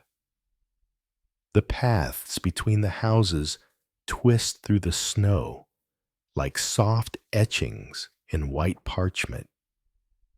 Footprints lead in overlapping lines, evidence of villagers moving through their day, fetching water, sharing news, checking on neighbors. Some prints are deep and wide, made by boots heavy with frost. Others are smaller, lighter, a child's hurried steps zigzagging in joyful loops. Somewhere close, you hear a faint sound, the muffled creak of a door gently closing, followed by the low murmur of voices inside. It's the kind of sound that doesn't travel far in winter, wrapped quickly in layers of cold air. But even that small hint of life feels warm, human. For a moment, the entire village seems to breathe in unison. Smoke rising, light glowing, snow settling, hearts beating. You feel as though you're watching time slow itself to a tender crawl, giving every detail permission to exist, fully, quietly, beautifully. Nothing demands your attention. Everything invites it. And as you stand there, looking down at this cluster of homes nestled like pearls in a blanket of white, you realize that winter has not smothered the village. It has cradled it.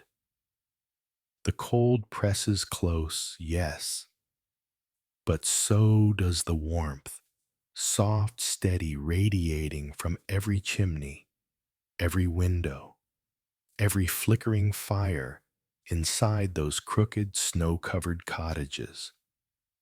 You feel yourself drawn toward that warmth, not urgently, but gently, as though the village is extending an unspoken welcome. Come closer. There is life here. There is warmth here. There is a story waiting for you here. As you step closer, the sounds of the village begin to reach you. Quiet, rhythmic, familiar. The muffled chop of an axe splitting wood.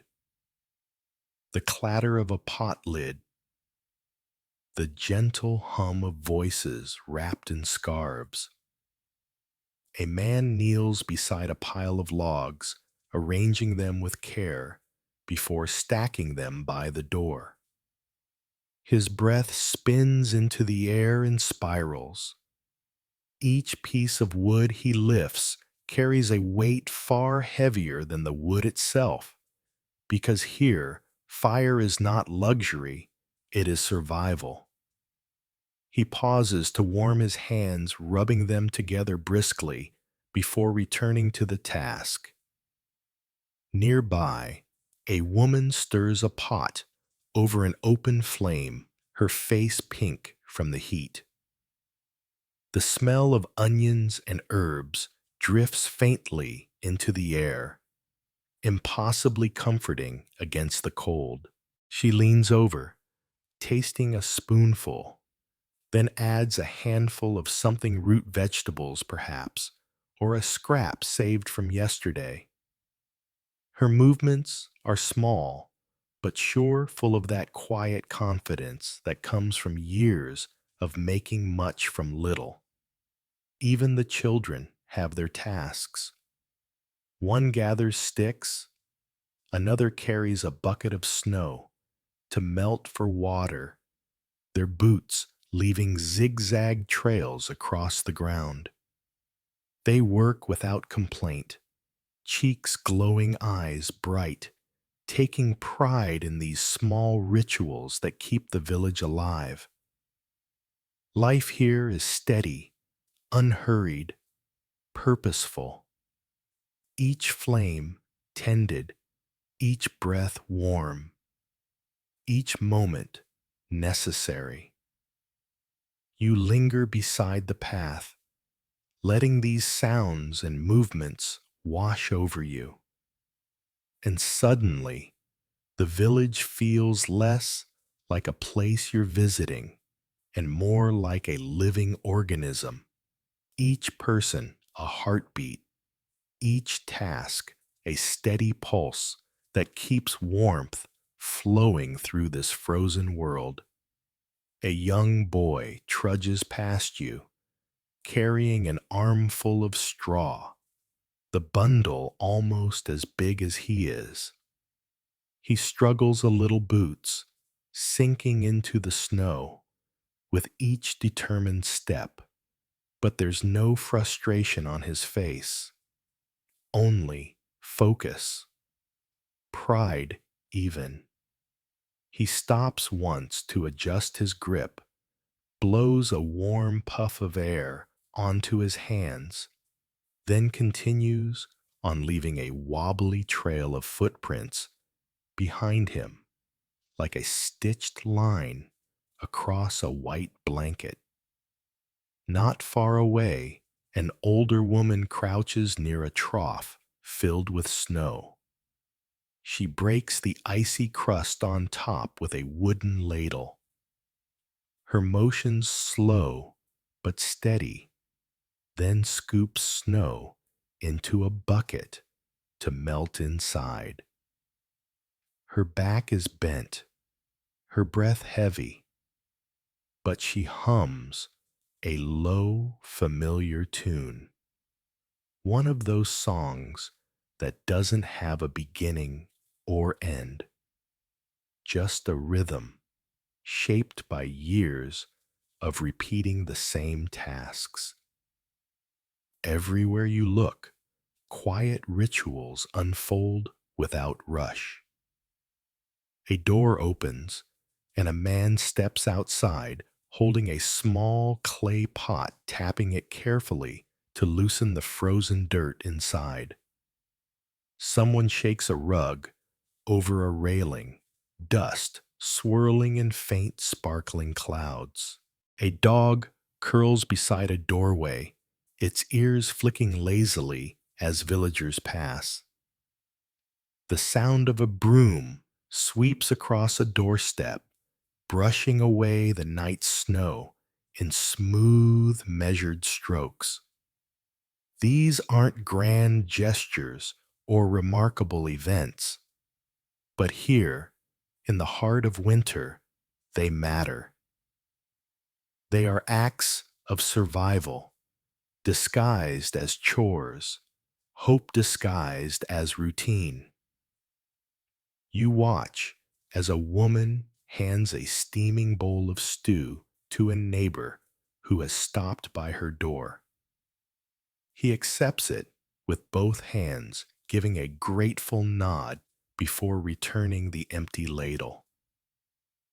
There's no ceremony, no insistence, no fuss, just a simple exchange of warmth in a world where warmth is precious.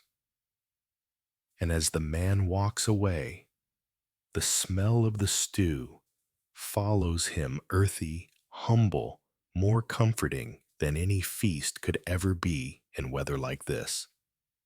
A pair of villagers stand near a fence, talking quietly, their words muffled beneath layers of wool. You can't hear their conversation, but their body language tells you everything, leaning slightly inward. For heat, sharing small smiles, nodding in that slow, thoughtful way people do when they truly understand each other. Life here is not loud, it is not dramatic, but it is full, full of purpose, full of care, full of small flames that keep a village alive, not just in body, but in spirit. And as you stand there watching them, these people who work with patience instead of urgency, you feel yourself falling into step with their rhythm. Your breath slows, your shoulders ease. The noise inside your mind grows quiet. For in this village, every movement carries meaning. Every chore is a thread in a larger tapestry. Every person contributes a little warmth to a world determined to stay cold. And in that steady, unhurried pace, you find a softness, a reminder that survival does not always roar. Sometimes it simply simmers slow and steady, like a pot of soup warming over a small but faithful flame. As you wander further into the village, you notice the gentle choreography of daily routines, movements intertwined like threads in a tapestry. People pass one another with small nods, muffled greetings, and soft smiles that linger just long enough to warm the air. Two neighbors share a few words over a fence half hidden beneath the snow. Their conversation is simple about the temperature, the firewood, the stubborn goose that keeps escaping. But beneath every word lies a deeper message. We're still here. We're still trying. Inside one cottage, a mother wraps her child in a thick wool blanket before sending them out to play. The child bounces on their toes, excited to join the other village children, sliding across the frozen pond. Their laughter rises like little sparks of joy, carried upward by the cold air.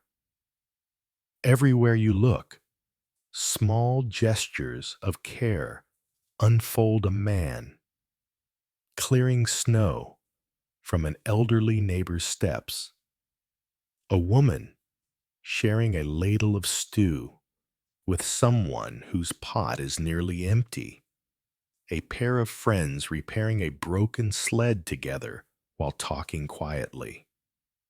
It's a kind of warmth that doesn't come from fire, a warmth made from people, from community, from the knowledge that no one faces the winter alone.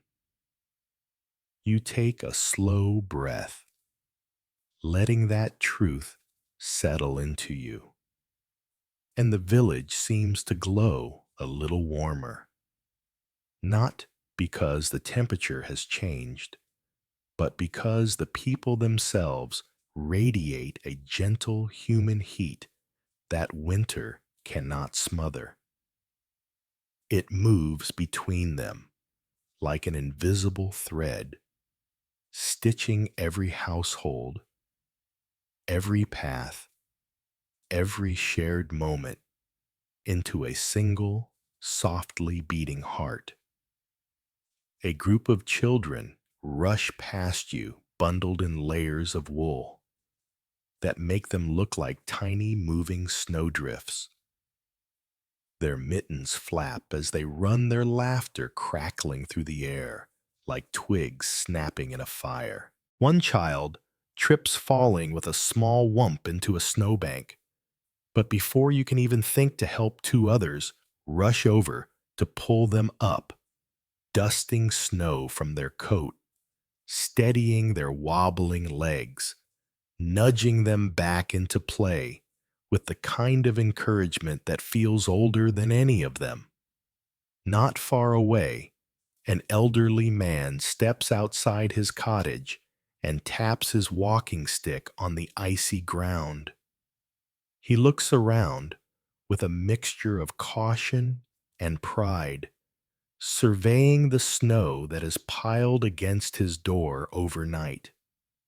Before he lifts a single shovel, three younger villagers approach, one with a broom, one with a shovel, one with a small basket of food tucked against her chest. They greet him with warmth that doesn't need words, and within moments they fall into an easy rhythm, sweeping, clearing, laughing softly at the stubborn ice. The old man protests only a little, but his eyes shine with quiet gratitude. On the opposite side of the path, a man stands outside his cottage repairing a cracked wooden bucket. His gloves are worn thin, and his fingers work stiffly in the cold, but his friend kneels beside him, holding the pieces steady, offering advice, teasing him just enough to ease the frustration. They speak in low voices, nothing urgent, nothing grand, but the sound of their shared effort feels like a blanket draped over the moment. And then there's the woman tending the stew pot just beyond the fence. She pauses her stirring when she spots a neighbor trudging through the snow with tired shoulders and empty hands. Without hesitation, she dips a ladle into the pot and pours a generous portion into a wooden bowl, handing it over with a soft, understanding smile. The neighbor doesn't protest. He simply accepts it, with both hands, warmth blooming in his eyes as the steam curls upward. You feel something shift inside you as you watch all of this unfold. These gestures are small, tiny even, barely noticeable in the grand scope of history. But here in this winter-bound village, they are everything. They are the fires that don't go out, the embers that refuse to die, the reason the smoke keeps rising from every chimney. It isn't just wood that fuels the warmth of this place. It's people quietly, patiently, generously choosing to care for one another. And as you stand there, surrounded by the soft choreography of simple kindnesses, you understand the true heartbeat of Bruegel's winter world survival may be individual, but warmth is always shared. The snow can fall endlessly. The frost can cling stubbornly to the rooftops. The cold can tighten its grip day after day. But the village endures, not because of strength alone, but because of the gentle warmth they give each other. And for the first time in this long winter walk, you feel that warmth touch you too light as a breath, soft as a wool blanket, steady as a flame cupped in careful hands.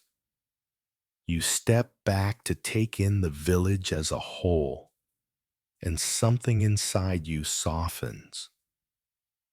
The scene feels delicate, like a tiny world preserved inside a crystal dome, frozen, yes, but full of life. The smoke drifting upward, the warm glow of windows, the steady rhythm of chores, the muffled laughter, the soft thuds of boots on snow. Nothing here is grand, nothing is loud, but everything is meaningful. You sense that each household is fighting its own small battles against hunger, against cold, against exhaustion. But together, the village forms a gentle resilience that the winter cannot break. It is a place where warmth survives, not in roaring fires, but in countless small flames, tiny acts of kindness, patient routines, and quiet courage. Standing there, you feel as if you're gazing into a living snow globe, one not shaken by chaos, but cradled by calm hands. A world where life continues softly and stubbornly against the vast white silence. And as you breathe in the crisp air, you carry with you the serene truth of this place, that even the harshest winters cannot silence the quiet determination of human hearts. You linger there a little longer, letting your gaze sweep over the rooftops one last time, and the winter light settles around you like a soft cloak. The village seems almost suspended in time, caught between breaths, between heartbeats. Yet everything inside it continues with a quiet persistence that feels almost sacred. The snow shifts gently in the wind, whispering across the roofs and drifting through narrow paths like forgotten threads of silk.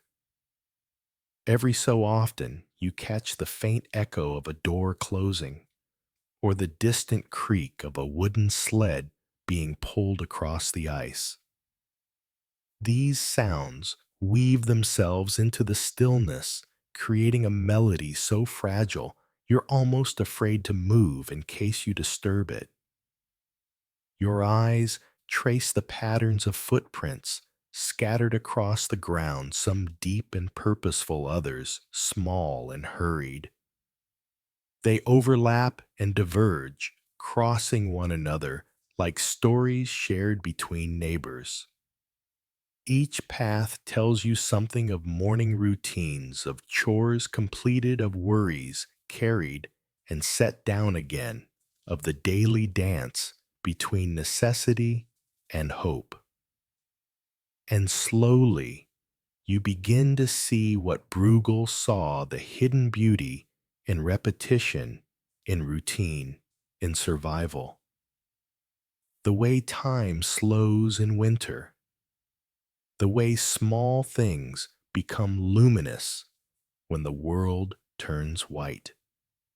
There's no dramatic triumph here, no heroic feats to celebrate, but there is endurance in every breath, tenderness in every gesture, life in every ember that refuses to die.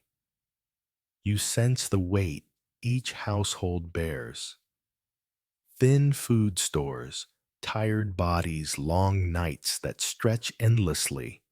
But you also feel how these burdens are shared, softened by hands that help and hearts that stay open.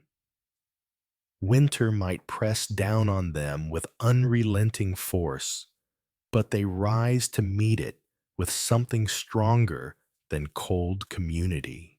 You watch as a woman leans out her window to shake crumbs onto the snow for the birds brave enough to stay, her movements slow and gentle. A child drags a broken broom behind him, pretending it is a horse. A man pauses in his shoveling to wave at someone across the lane. These tiny motions, these small defiances of the cold, shimmer like sparks against the white morning. And the longer you stand there, the more the village feels like a sanctuary, a place where hardship and hope exist side by side, each shaping the other. A place where human beings, in all their quiet vulnerability, still manage to carve out warmth in a world that often forgets to give it.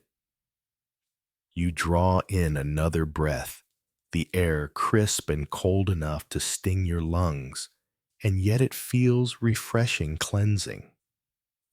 Because now you understand winter may be vast, but the human heart is vast in its own way. It beats steadily beneath layers of wool, beneath frozen roofs, beneath snow-laden branches. It perseveres in laughter, in shared meals, in fires tended at dawn. It finds a way to glow, even when the world grows dim. And as you turn your gaze from the village to the open sky, you feel that same quiet resilience settling into you, soft, subtle, steady. A reminder that warmth doesn't always roar. Sometimes it whispers. Sometimes it flickers gently. Sometimes it looks exactly like this small village holding its own against the cold, one tender moment at a time. You walk toward the heart of the village, and soon you hear it, the unmistakable sound of joy carried on cold air. It's a bright, crisp sound, like bells chiming softly in the distance. Then you see it, the frozen pond. It glimmers like a sheet of polished glass stretched wide beneath the pale winter sun. Snow has been cleared from parts of it, revealing smooth ice that reflects the sky in soft blues and silvery whites. The whole surface looks like a giant winter mirror holding the world upside down. Children swarm across the ice in little bursts of color scarves, flapping cheeks, flushed mittens raised for balance. Some glide gracefully, some wobble like newborn foals. Some fall immediately, their laughter echoing off the frozen surface. And for a moment, the winter feels kinder, lighter, almost playful. You step a little closer, drawn by the brightness of it all, the movement, the sound, the warmth disguised as laughter. The frozen pond seems to pulse with life, humming softly beneath the crisp air. It's as if this one icy patch of the village has decided to rebel against winter's heaviness and declare itself a sanctuary of joy. A small girl in a thick wool coat skates past you, arms spread wide like a tiny, determined bird testing its wings. Her boots scrape gently across the ice, leaving faint, wandering trails. She wobbles, steadies herself, then beams with the kind of triumphant smile only a child can summon from something so simple. Nearby, two boys race each other from one edge of the pond to the other. They slide more than they run, feet skittering wildly, arms pinwheeling as they try to stay upright. When one of them inevitably tumbles, the other collapses beside him in dramatic sympathy, both of them dissolving into laughter that rises like warm breath into the cold sky. A cluster of older children pretend they are performing a grand performance for an invisible audience. They link hands and attempt a synchronized spin one that ends in a graceful slide for one child and a not so graceful face-first landing for another. The others gasp, then giggle, then help their friend up, brushing snow from their coat and cheering them back into the routine. Even adults wander onto the ice, some cautiously, some boldly. A mother encourages her little one, holding their mittened hands as they shuffle forward with tiny, determined steps. A man in a fur-lined cap attempts a long slide, surprising himself when he glides smoothly for several feet before stopping with a triumphant grin. Another adult simply stands at the edge, watching the scene unfold with soft eyes, the stress of the season melting from their expression. Everywhere there is motion, a swirling, shifting dance of boots and skates, of falling and rising, of clumsy attempts and small victories. The ice, though cold and unforgiving, becomes where everyone is allowed to fail, to wobble, to laugh, to try again. You feel the lightness of it spreading through you, gentle as a snowflake drifting onto your sleeve. For just this moment, winter loses its bite. The cold becomes a backdrop, not a threat. And joy, pure, uncomplicated, shared joy, spills across the pond like sunlight breaking through clouds. You stand there, letting the sound of laughter thaw the edges of the world, and you realize something simple, something wonderful. Even the harshest winter has a soft spot. And here on this frozen pond, you've found it.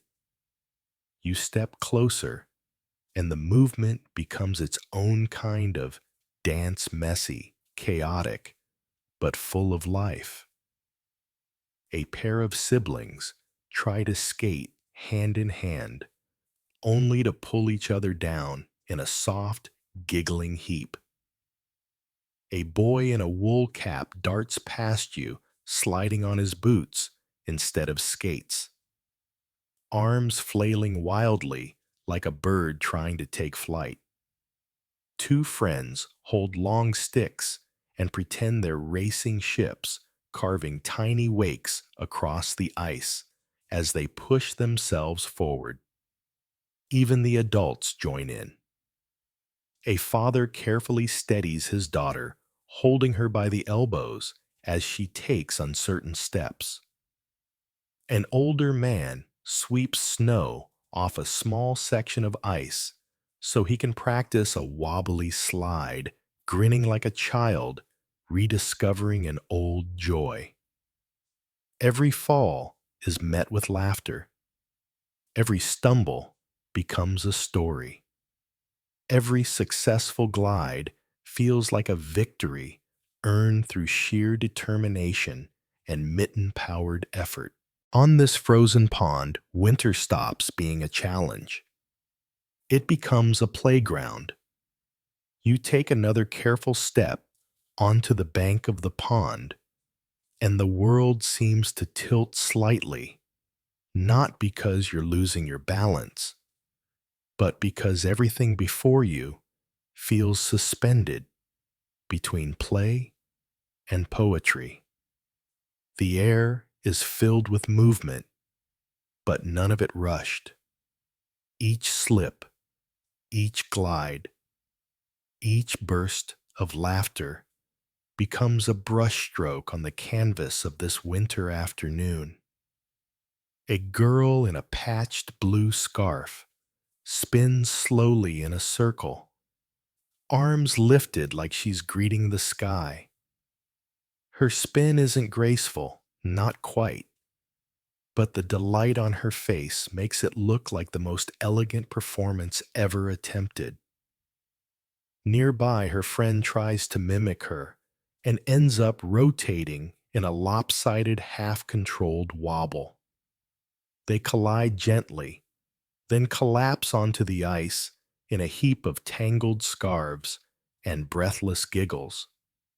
Further down, a group of children have turned a long wooden plank into a makeshift sled. They push it across the ice hop-on glide a few feet, then slide off the back with triumphant shrieks. It's messy, it's loud, and it's perfect. One child falls flat on his stomach and stays there for a moment staring at the ice beneath his cheek. Then he raises his head and calls out proudly, announcing that he discovered a frozen leaf beneath the surface. Three more children hurry over because, of course, a leaf trapped in ice is a very important scientific discovery, and soon they're lying side by side, marveling at something most adults would walk right past. The older villagers watch from the side arms wrapped around themselves for warmth, but even they can't resist the charm of the scene. A woman with a basket pauses to laugh at a particularly spectacular tumble. A man shakes his head with mock disapproval when a teenager attempts a slide that ends in a gentle crash into a snowbank. And then something sweet happens. A grandmother, wrapped in layers thicker than a feather bed, steps forward and tentatively places one foot on the ice. Her grandchildren cheer her on. She lifts the other foot, wobbles dangerously, flails an arm, and then steadies herself upright, triumphant. The applause she receives is far louder than the accomplishment warrants, but that's the beauty of this pond. Every tiny victory is celebrated as if it were legend. All around you, winter's hardships fade into the background, muffled by the sounds of joy. The cold is still here, biting at fingers and reddening noses, but no one pays it any mind. The pond has turned the village's worries into something weightless, something that skates across the surface rather than sinking into the depths. And as you stand there, absorbing the warmth of laughter, echoing across ice, watching people discover small joys they didn't know they still carried you, understand the quiet miracle unfolding in front of you. This frozen pond isn't just a place to play. It's a pause, a breath, a moment carved out of winter where people can forget how heavy the world is and remember how light they can be.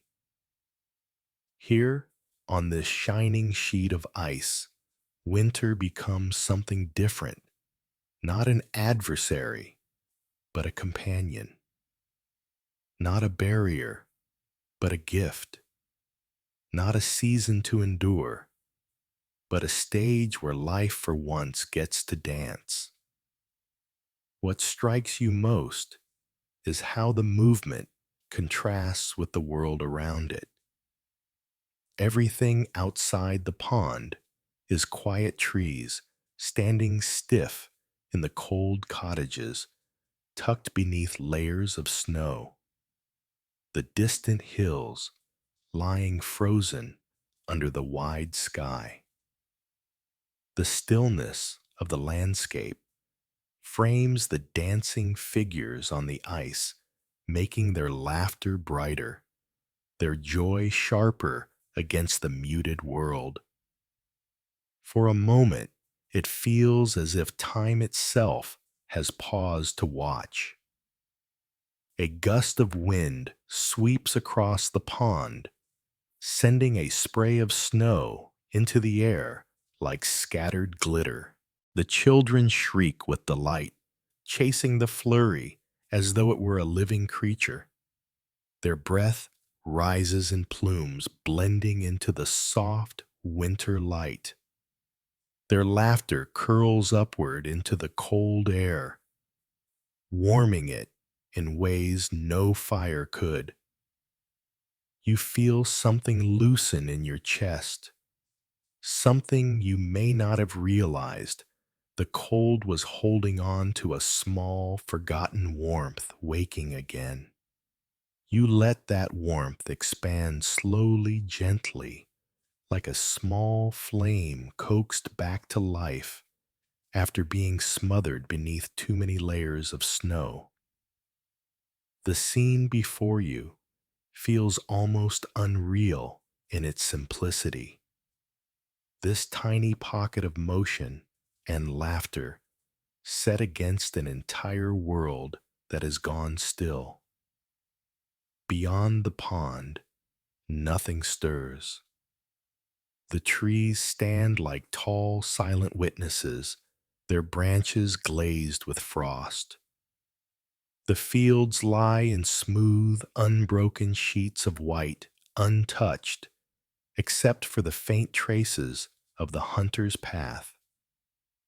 The cottages crouch low beneath their snow-laden roofs, glowing faintly from within, but offering no sound, no movement. And in that vast stillness, the ice becomes a stage, a bright, joyful interruption in the solemn quiet of winter. The children chase each other across the ice, their boots clicking lightly, their scarves trailing behind them like banners of laughter. Every movement they make sends small echoes into the hushed world around them. Even their shadows play along, slipping and stretching across the frozen surface like dark dancing twins. A young boy spins around with his arms wide, and for a heartbeat, you swear he could lift off the ground entirely. The wind whips at his coat, sends a spray of snow across his boots, then rushes onward, rattling through the trees with a soft shh, as if encouraging them to keep playing. Even the adults seem transformed by the moment. A woman stands beside the pond, hands wrapped around a steaming cup, her breath drifting upward in slow white curls. She watches her children with an expression that is part relief, part nostalgia, like she's remembering a version of herself who once slipped across this very pond with the same carefree abandon. A father tries to teach his son how to glide properly, demonstrating with exaggerated seriousness. The boy nods intently, then ignores every instruction and launches himself forward with wild enthusiasm, immediately sliding sideways into a slow spiraling spin. The father bursts into laughter before helping him up, brushing snow from his sleeves with the tenderness of someone who knows that these small, shaky attempts matter more than perfection.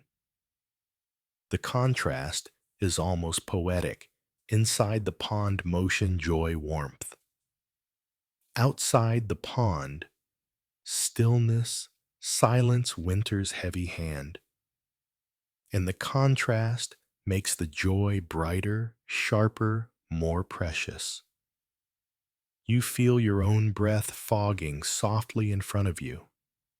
You feel the cold brushing your cheeks, but it no longer stings. You feel the tug in your chest, the slow thawing of something long dormant. For here amid frozen fields and quiet cottages, you are reminded of something tiny but powerful. Even in the coldest times, life finds a way to shimmer. Even in deep stillness, joy can break through like a spark in the dark. Even in the heart of a harsh winter warmth can return quietly, unexpectedly beautifully. And you realize that what you're feeling now isn't just nostalgia, it's recognition.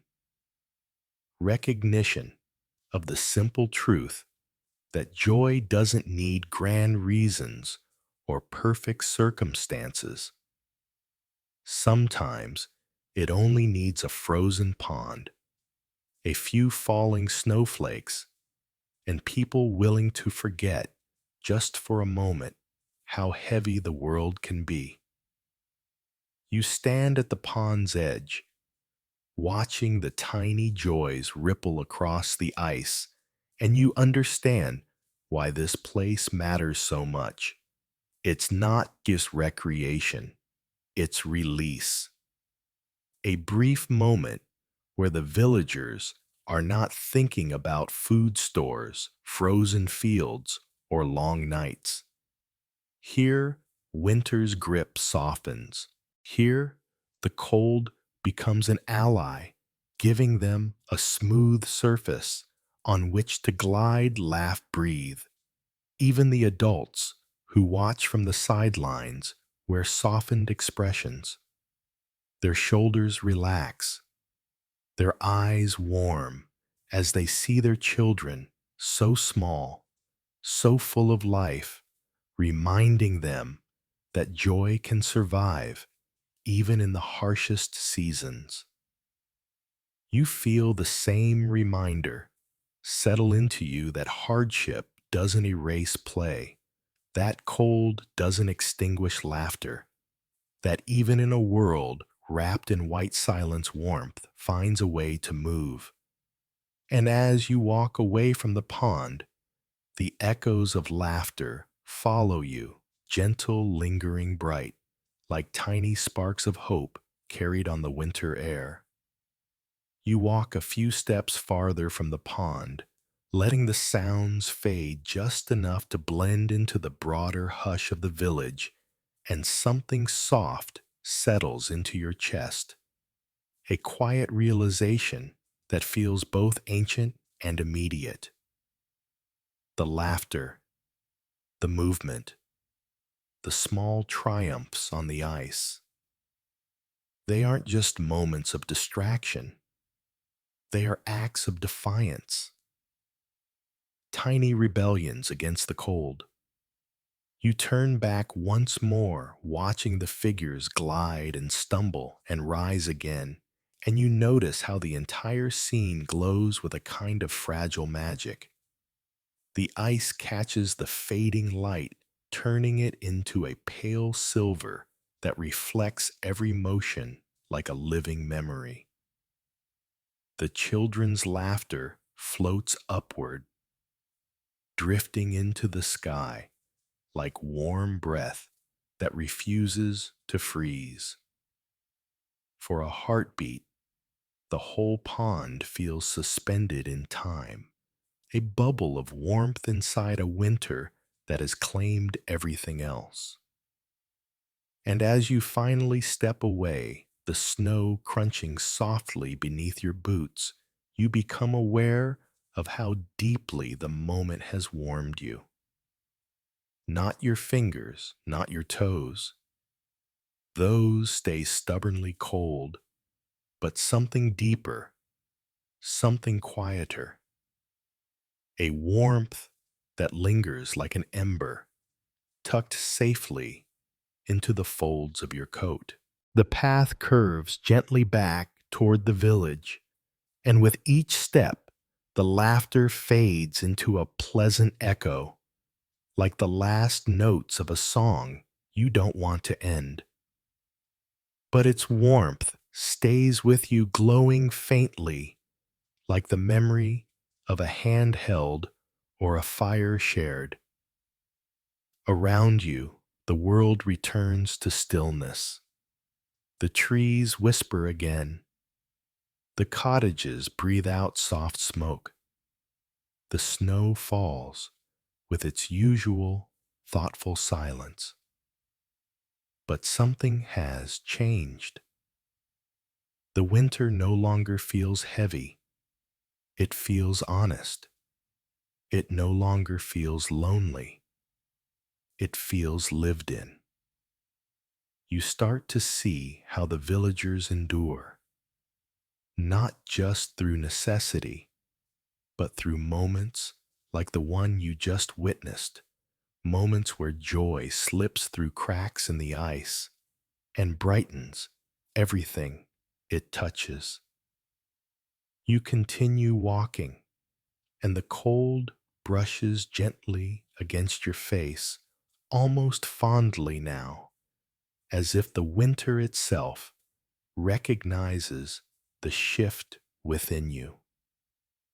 The memory of the pond trails behind you like a warm ribbon curling softly through the air. A reminder that even in the deepest cold, joy finds its footing. Even in silence, laughter leaves an echo.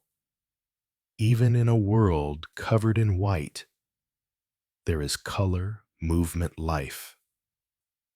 And with that quiet reassurance glowing in your heart, you follow the trail back toward the village, carrying winter's gentlest secret with you. That warmth doesn't always come from fire. Sometimes it comes from people simply allowing themselves to play. You take one last look at the frozen pond behind you, its surface shimmering faintly under the dimming winter light. The laughter drifting from it grows softer with each step folding gently into the quiet of the surrounding village. And slowly, almost without realizing it, you begin to feel the boundary of Bruegel's world settling around you like a curtain made of snow and memory. You're still inside the painting, but you can sense the moment approaching. The moment when you will step back into your own time, carrying with you the calm you found here. As you walk through the village, the cottages glow with the same warm amber light they've held through the entire journey. The windows shimmer softly, flickering shadows dancing behind frost-kissed glass. It feels as though each home is telling you the same quiet truth, that warmth does not need to be loud. It can whisper. It can rest quietly behind a wooden door, waiting patiently for those who return, weary from the cold. You pause for a moment near one of the cottages. A woman inside stirs her pot of stew as her family gathers close, their faces illuminated by the fire. Their voices are low, gentle, a hum of domestic peace, so fragile and so perfect it almost feels like music. You realize that this, more than anything, is what Bruegel wanted the world to see: ordinary life glowing with extraordinary tenderness. And then your gaze drifts outward toward the sweeping hills and the silent fields beyond the village.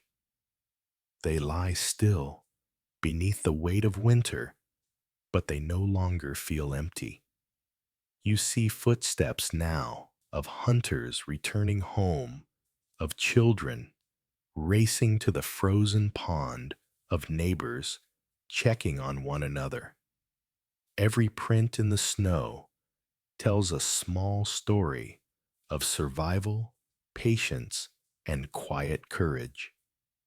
You breathe it in the softness of the air, the hush of twilight settling over the rooftops, the echo of resilience woven into every corner of this painted world. It becomes clear in this gentle fading light that the villagers never surrendered to the cold. They adapted, they shared, they laughed when they could, and endured when they had to. Their strength was not dramatic, not heroic, in the way history books often demand.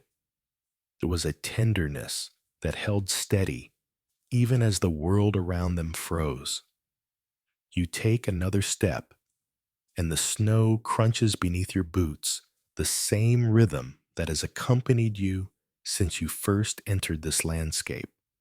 But now the sound feels different, softer, slower, as though the painting itself is guiding you gently toward its edge, encouraging you to take your time to savor each remaining moment before you leave. You look once more at the village square where smoke continues to curl lazily into the sky. It rises in slow, meandering trails, carrying with it the scent of wood fire stew and the quiet pulse of human presence. You close your eyes for a moment and let the warmth of it settle deep inside your chest, and then you begin your return. Not suddenly, not sharply. Bruegel's world would never release you like that. Instead, the edges of the village soften, as though someone has loosened the threads of the canvas. The snow becomes lighter beneath your feet. The sound of children laughing fades like a lullaby drifting into the distance. The cottages dim slightly, their glow becoming the warm memory of a place you once visited. The air shifts, the colors deepen, and the world grows quiet, beautifully, gently quiet. You don't feel as though you're leaving the painting. You feel as though the painting is folding itself carefully behind you. It's winter, tucking itself into the edges of your thoughts, like a blanket drawn up around your shoulders. You carry with you the slow, steady pace of the villagers, their resilience, their warmth, their unspoken understanding that hardship does not erase beauty. You carry the softness of the frozen pond, the joy of slipping feet and bright laughter. You carry the image of smoke rising of windows, glowing of neighbors, exchanging small kindnesses that keep a community alive. These moments settle into you with a weight that is comforting, not heavy. A reminder of what endures even in the harshest seasons. Because winter, whether in 1565 or in your own life, teaches the same quiet lessons that warmth is a treasure found in simple acts, that companionship turns cold into comfort, that small joys can bloom even in the frozen air. You take a slow breath. The painted world is almost gone now, fading into the soft blur of memory. But the peace it offered remains steady, warm, patient. And now, with the night settling around you and your body relaxing into stillness, you let yourself drift toward rest. The cold of Bruegel's village has softened into calm. The laughter of its children has become a gentle echo, and the hearth light glowing in its cottages has become the quiet glow inside your own heart. You're no longer walking snow-covered paths. You're lying in your own space, wrapped in your own comfort. The world around you dimming into a soothing hush. And as your eyes grow heavy, you feel that final whisper of winter, not sharp, not biting, but soft as falling snow. a whisper that says you've seen enough for tonight. You've walked far. Rest now. So let your breath slow. Let your thoughts quiet. Let the peace of Bruegel's winter settle over you like a warm blanket. There is nothing more you need to do. Nothing more you need to think. Only sleep. May your dreams drift as gently as snowflakes. May your mind find stillness. May your heart stay warm through the longest night. Chukben ngung on. Sleep well, dear traveler. The painting will be here when you return.